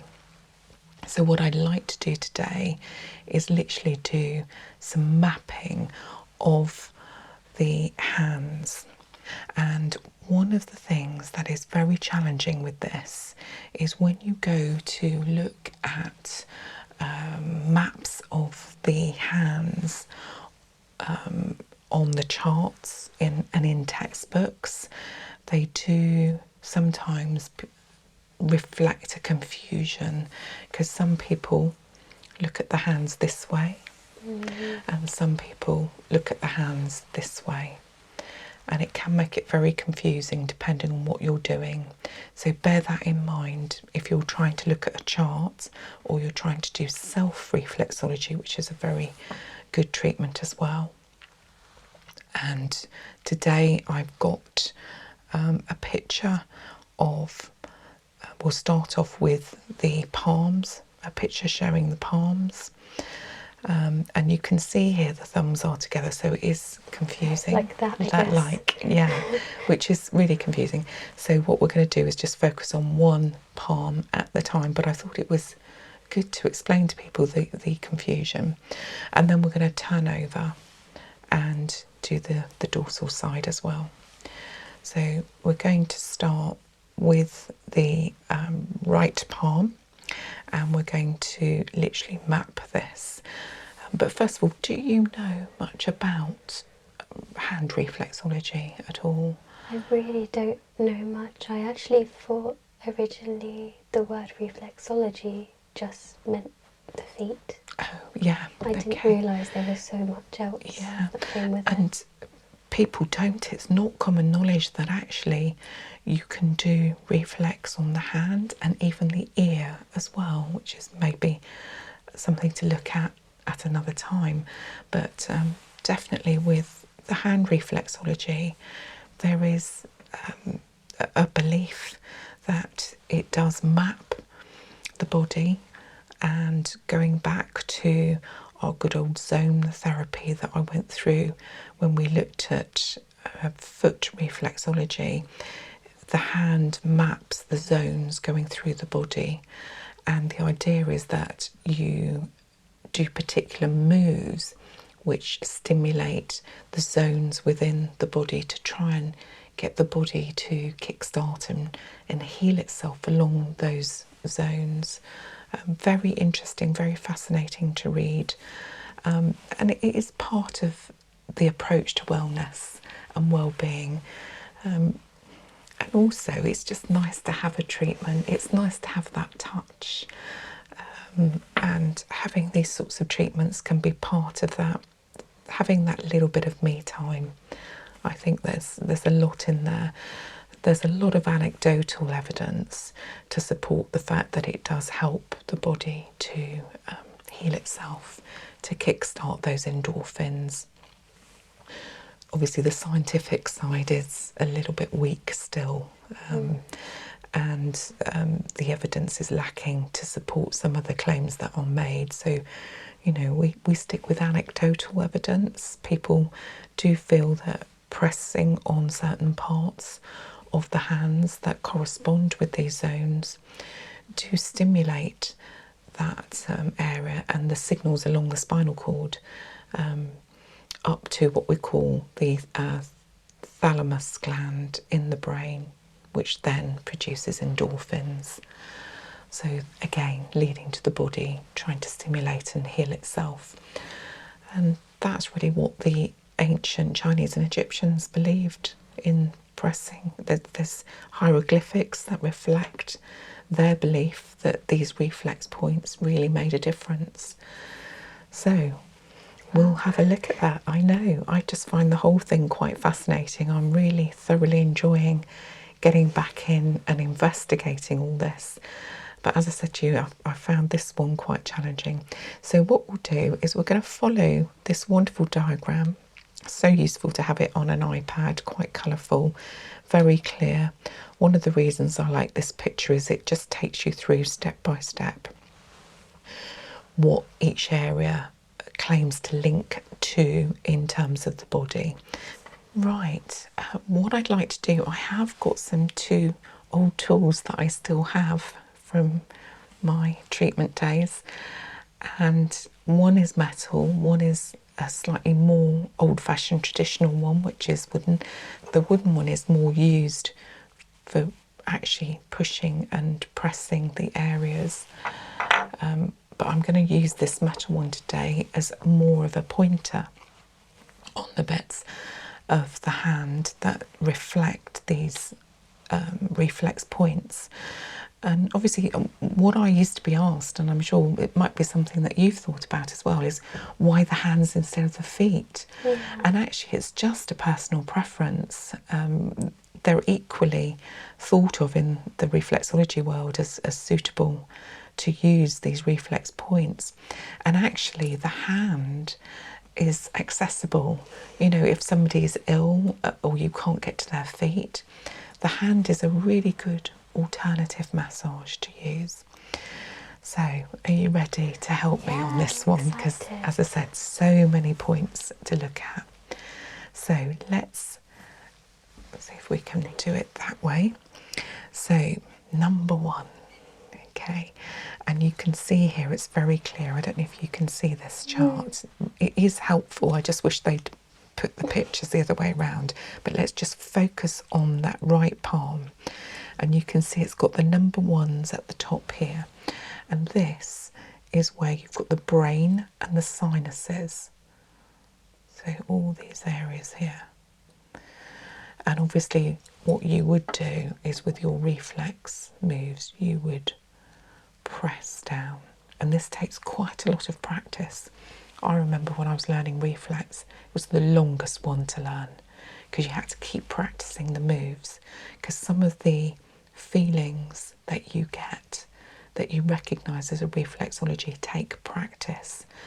The feelings under the skin are really subtle, and sometimes actually your client can feel elements of pain and discomfort, and sometimes it feels like a bruise, and that's where you've got a blockage, and that's something that takes practice to work on. So I'm starting very slowly, getting to know all the points, and then step by step I'll move towards full treatments, but I'm not there yet, hence the reason I'm using you to practice on. So number 2 here is the outer ear, and this is a strange one because it's in here, in between these fingers. And I don't know if you remember the ones we did on the feet, but it was similar to the feet. Very fascinating. And then number 3 here is actually the inner ear. I'm just tracing that there. And then number 4 is the eye, just these areas here. And obviously you would use specific reflex moves to really get in there with your fingers and go like this and massage those areas out to get the reflex points working. Right, the next one is very unusual. It's number 5 and it's called the pineal gland, and it's literally on the side of the thumb here. So just point to that and get that back in my head as well. And then number 6 is all the way in. I might have to show it on my thumb here so that you can see it. And that's the pituitary there. Then we go number 7 to the shoulder, which is over here, which is this part. And you would do a slightly different reflex move there. That's like a sort of walking move. And I can feel that just with doing so cool. that. Yeah. Feels nice. It does, but you'll probably feel it in your shoulder. Oh. When we do a full treatment and I'm Yeah. treating you properly, then you'll feel it in your shoulder or your arm there. And then number 8 is the neck, which is all around this area here. Almost on the inside and the bottom of your thumb. And then number 9 is this area here. So we're going from here all the way along there.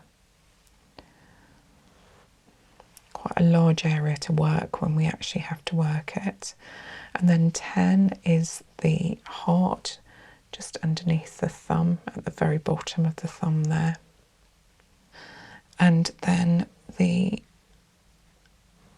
spine, which is 11. Okay, so that's all the way down here, the spine area. I remember that's actually quite difficult because there's a number of different parts of the spine, but this is the main spine here. Okay, and the diaphragm, which is underneath the heart. You can almost see this because there's a line there. If you can see, that's where the diaphragm sits. Right, so after the diaphragm, we've got the solar plexus, which is this point right in the middle here, which harnesses a lot of energy and often needs clearing. So that's a really good point. And I won't be able to pinpoint that directly until I start doing a proper treatment, and then I'll be able to feel it. You can actually feel it when you're doing it, but just pointing to it, we're not going to feel it. I need to press quite deeply on that one. And then 14 is this huge area here, which is the liver, which is great. And within the liver, you've got down from the second finger is the gallbladder, which is just there. Okay, then we've got 16, which is the stomach area, and it's quite small on the right palm. There's a bigger section on the left palm, but we'll get to that when we look at the left palm. But there's a small part because the stomach goes over obviously towards one side of your body, and that's reflected on your hands, the fact that it is going across both areas. And although 17 would be the spleen, it's actually only on the left palm, it's not on the right palm. Then we've got 18, which is the adrenal glands, which you have on each palm, which is just about here. And then we've got 19, which we'll cover later because that's on the left palm. Okay, so number 20 is the kidneys, which you have just here. And then you have what we call the ureter going down, 21. And then 22 is the stomach area towards the side here, on both sides, obviously. And then we have the duodenum, which is just above that area. Just above that area there. So 24 is the small intestine, which covers this quite large area here. And then you have the large intestine, which actually goes underneath that and right the way along, coming down along that up to about halfway there. So after the large intestine and colon, 26 is something called the cranial nerves, and that literally follows all of the edges of all of the fingers, and these are all your cranial nerves going all the way around. And that's finishing the right palm, so thank you. Hopefully that shows you how complex this can be, this treatment. This is why it takes quite a long time to get to grips with it. Right, thank you for that. What I'd like to do now is we can go through the left palm much quicker because we're just duplicating for some of these things, but there are some things that are only on the left palm. So one again is the brain and sinuses. 2 is the outer ear. 3 is the inner ear. 4 is the eye. 5 is the pineal. 6 is the pituitary. 7 is just over, nipping over to the other side here, which is the shoulder and arm. 8 is the neck.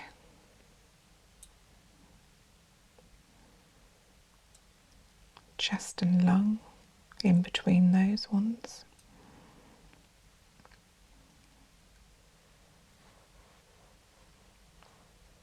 10 is the heart, which is this whole section here. 11 is the spine going along here.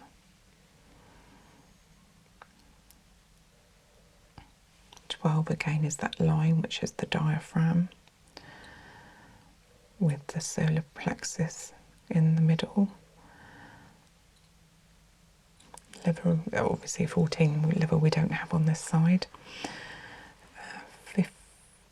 15, the gallbladder is on the other side. So 16, we have a wider area of the stomach here.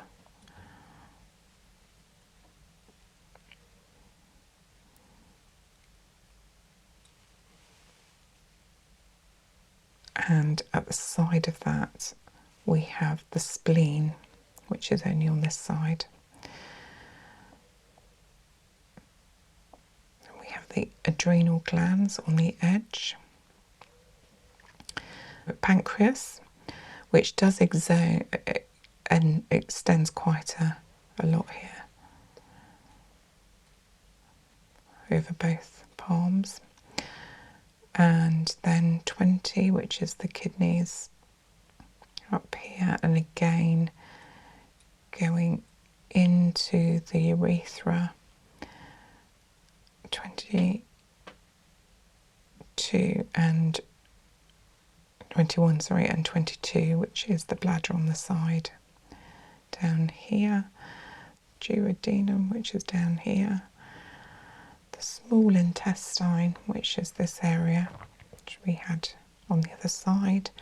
The large intestine going round that as well. And then the cranial nerves all the way around.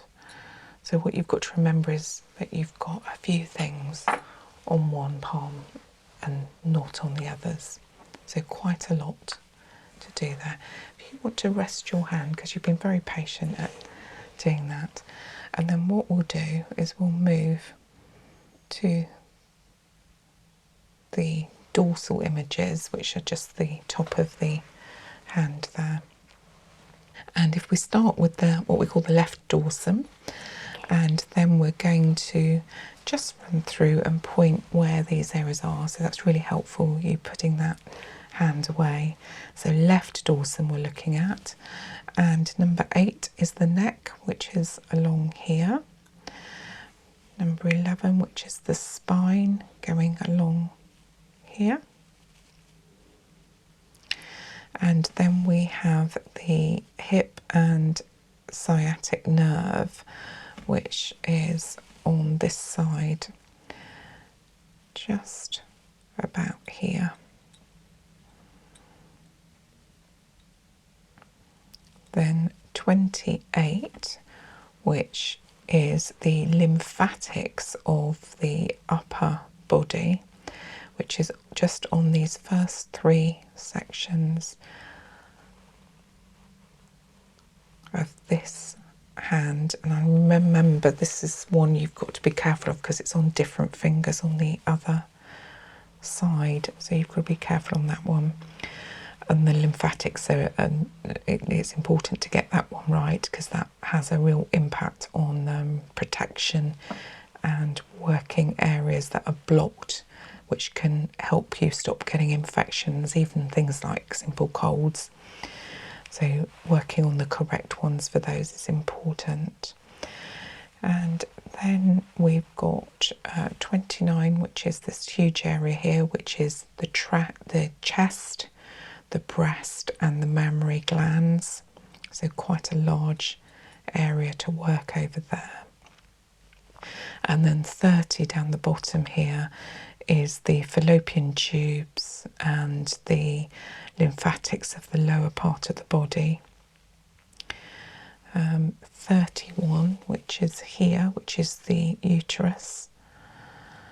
And then 32, which is the knee and leg, which is over on this side here.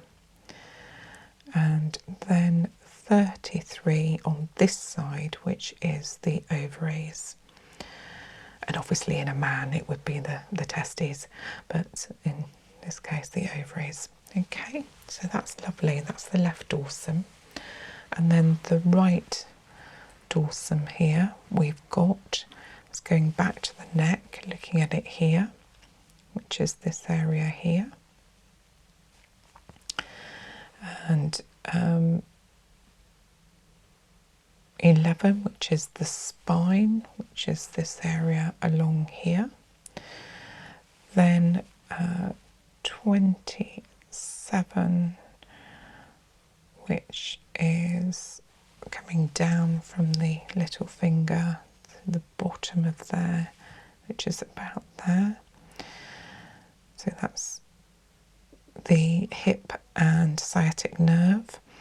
And then 28, again massaging sort of in between the fingers really. You've got so this whole area here which is covered. Really it's difficult to show you the move that you would do. I can show you where it is roughly, but the move is almost like a real sort of pulling move, so it's quite difficult to show it just with a pointer. So you'd have to get right in between the fingers to get those lymphatics, but again a very important part of the body to work on. Then we've got that huge area again of the chest and breast and the mammary glands here in that huge area. And then 30, again the fallopian tubes along here and the lymphatics for the lower body. 31, just on the edge of this here, is the uterus or the prostate in a man. So the uterus in this instance. Then 32 on the other side along here is the knee and the leg if you need to work on that. And then on the other side,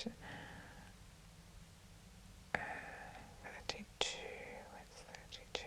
is there, and then just near that is the, it's further down actually, yeah, further down is the ovaries, just around here. And you will feel, that's what I'm saying, it takes a lot of practice on this, but you will be able to feel the ovaries when you search for that. but once you found it and you get it every time, it really helps to work that area. Okay, so thank you very much for allowing me to use you as a little bit of a guinea pig. As I said, this is going to take some time for me to get my head around all this and to practice, but I need to get these reflex points into my head again.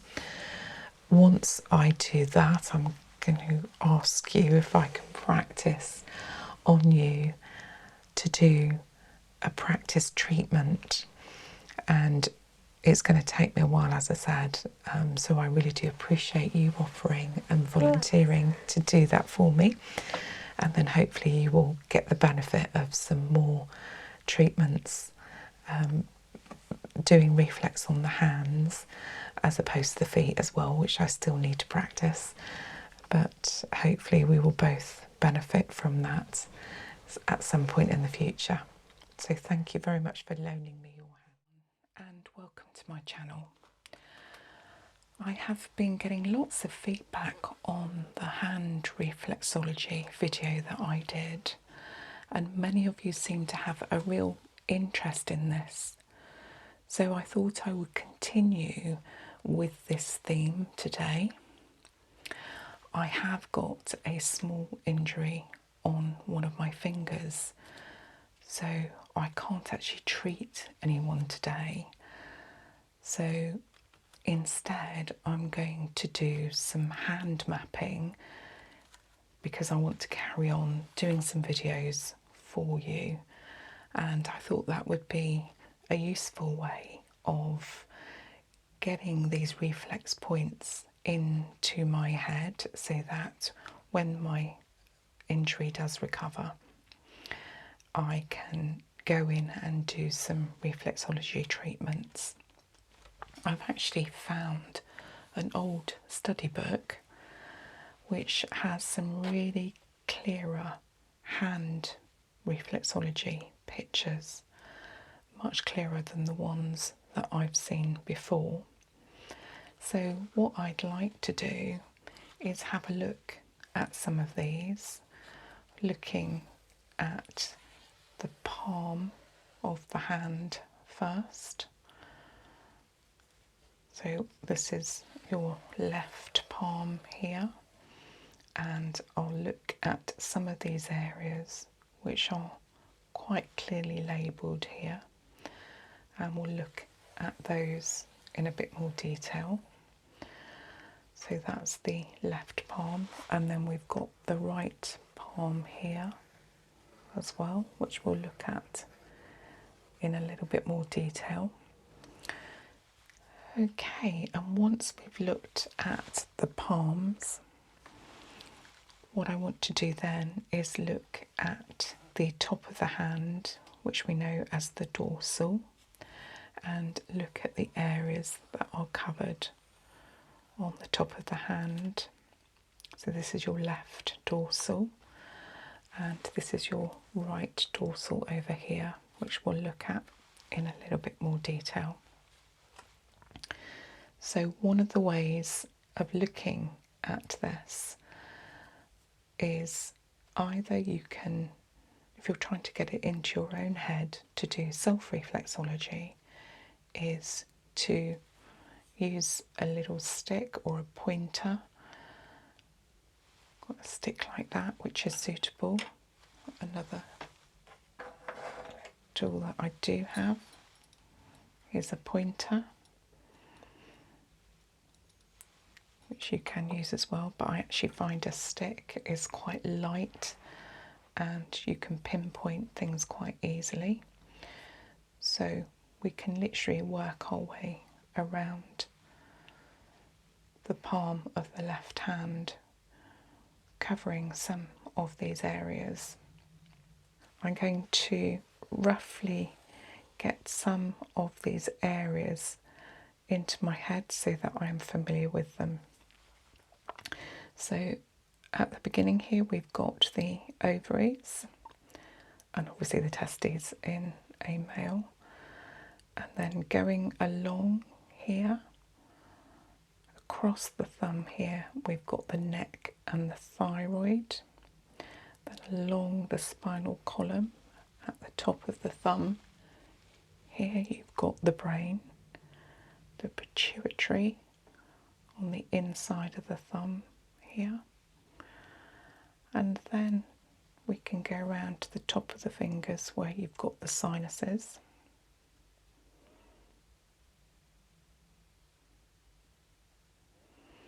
Then coming down, got the eyes.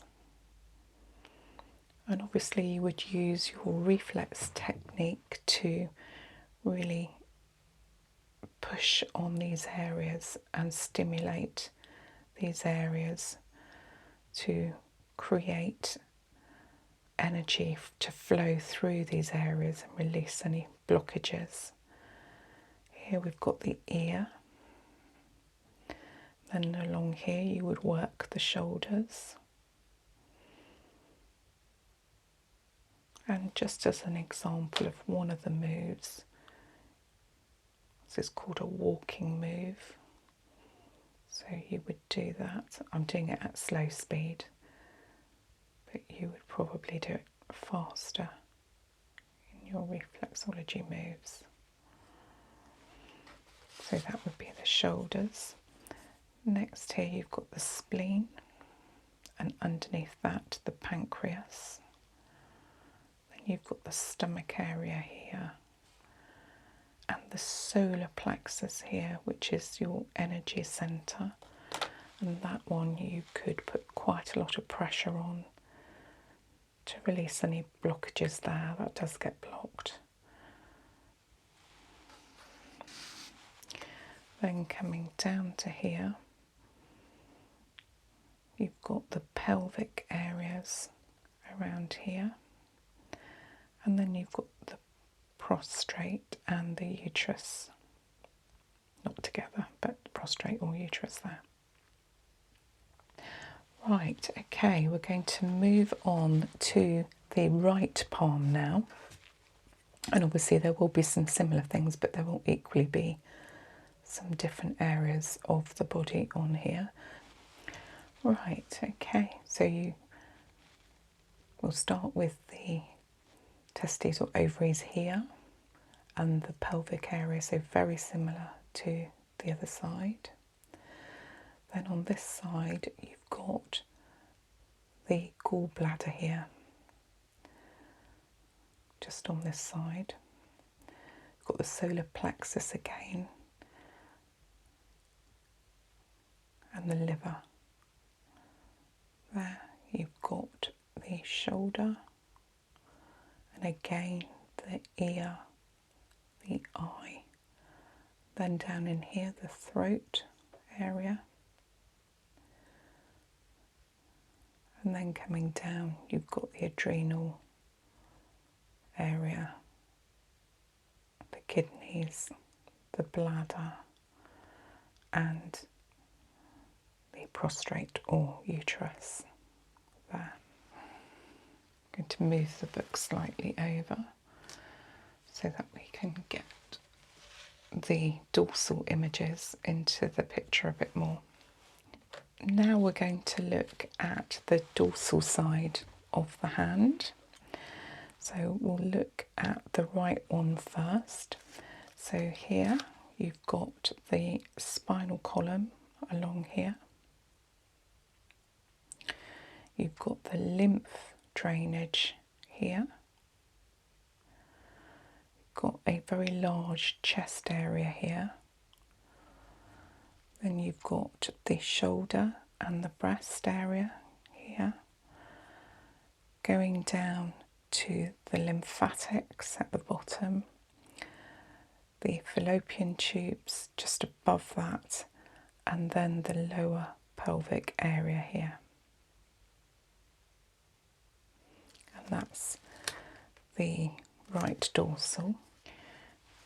Okay, right, we're just going to look now at the dorsal on the left hand side.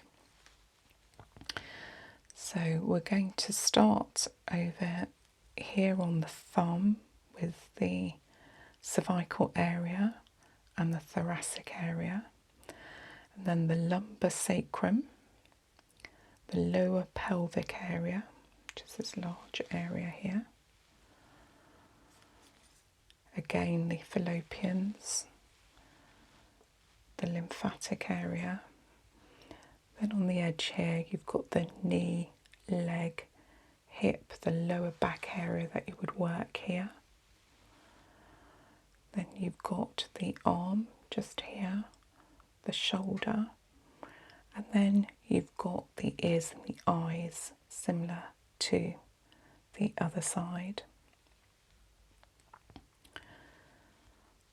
And for those of you that are eagle-eyed, you'll see that this particular picture starts talking about meridian lines, which we're not going to go into today. We can talk about those another day.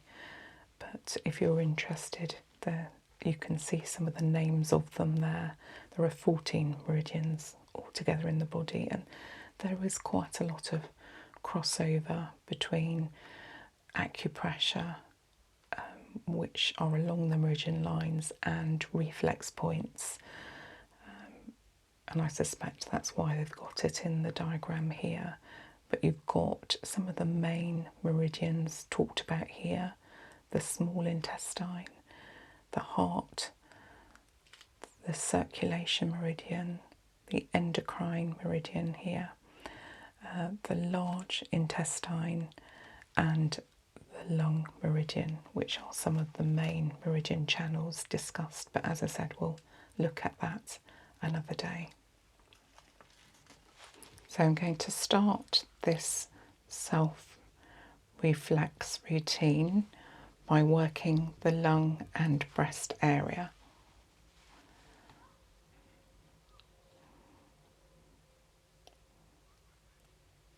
So gently walking along these areas, and then do the same on the other side.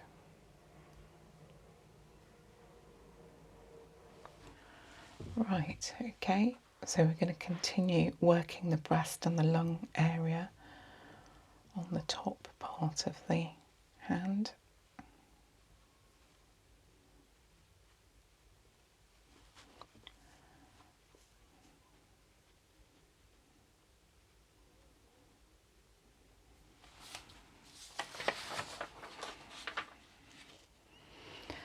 Then what we're going to do is work the heart, but that is on the left hand only. So using the right thumb, we'll work over the heart area on the left palm. And I'm only doing these movements once, but generally you would do them 2 to 3 times. So then 4 is work the sinuses. So work the right hand first, using the left thumb to work the reflex points down the length of the thumb, and then all of the fingers.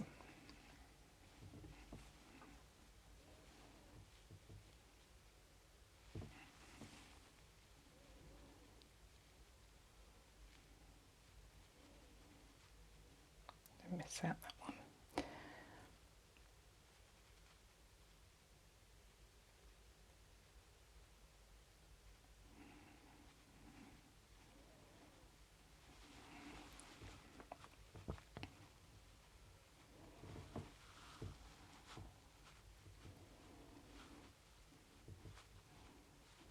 This helps to clear the sinuses and any problems with that area.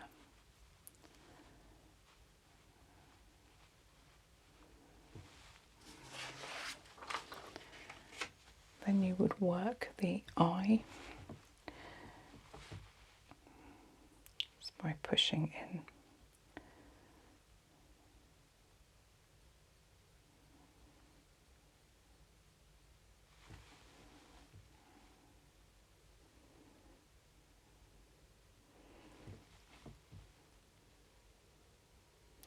So on number 6, working the neck, thyroid and throat. With the left thumb, work the thyroid reflexes, which form a ring around the base of the thumb.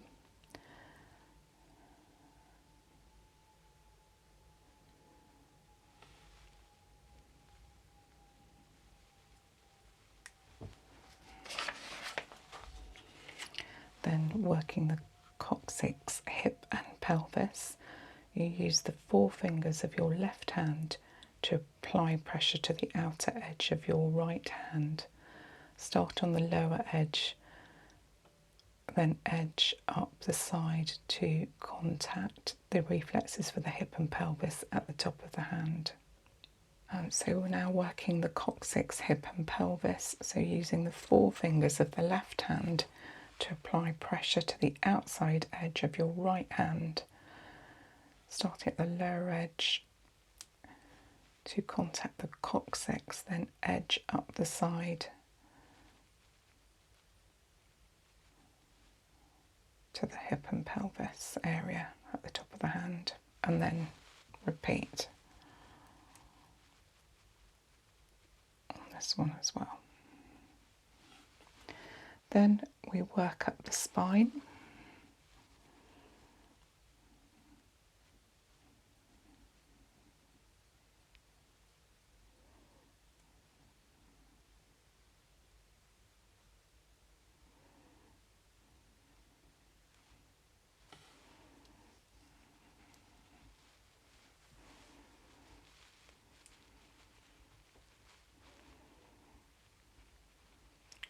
Oh, I could feel that.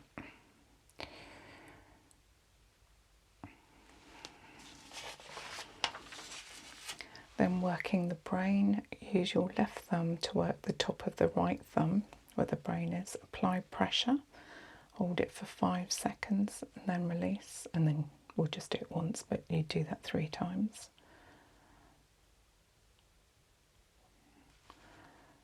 Then do that on your left hand.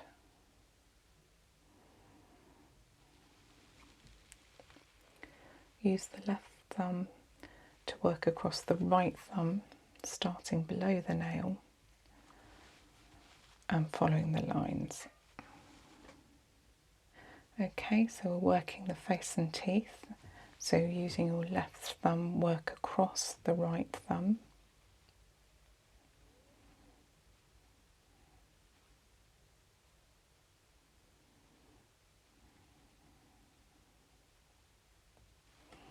And do the same on the other side.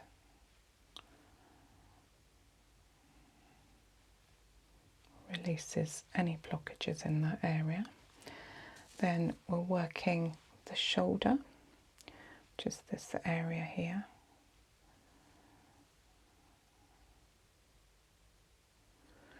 And often you can feel in this area a little bit of crunchiness, which is the toxin build-up of lactic acid. Then do the same on the left side.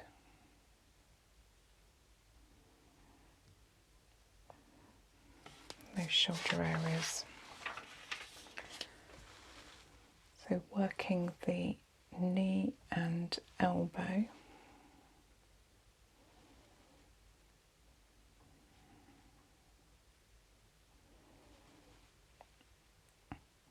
Just work that outside area.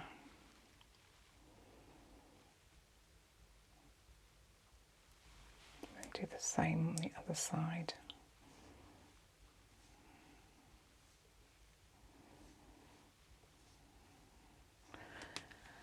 Then we'll move on to work the liver and gallbladder. The reflexes for these are only on the right hand. So you use your left thumb to work the area that's indicated here, which is sort of level with the thumb. And you would do that so that you cover that area. So you cover the liver and the gallbladder. So probably covering 3 lines there. Then you would move on to work the stomach, the pancreas, the spleen, and the solar plexus. So the reflexes for the stomach, pancreas, spleen, and solar plexus are on the left hand only. So you use your right thumb just to cover those.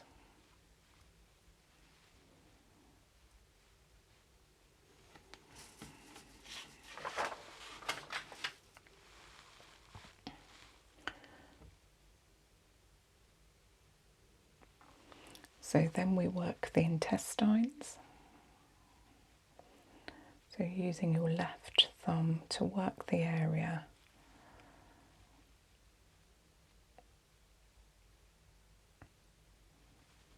Covering the colon and the small intestine.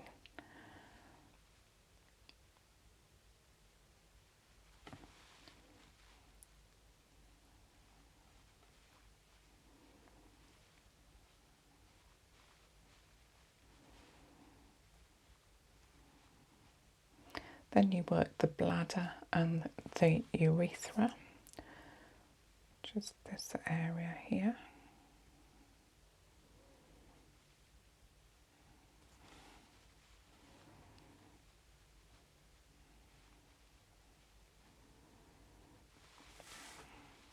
Then the kidneys, which when you're practiced you can actually locate and feel.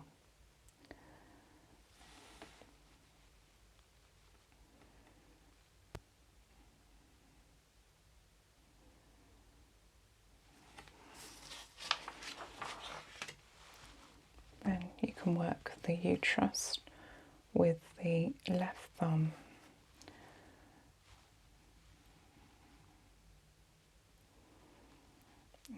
A slight, what they call a hooking move here.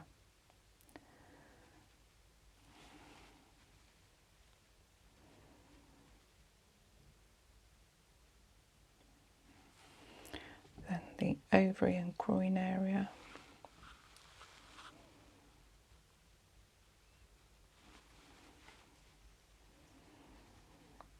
And then very last is working the fallopian, which is to the bottom, as we indicated at the very beginning of the video.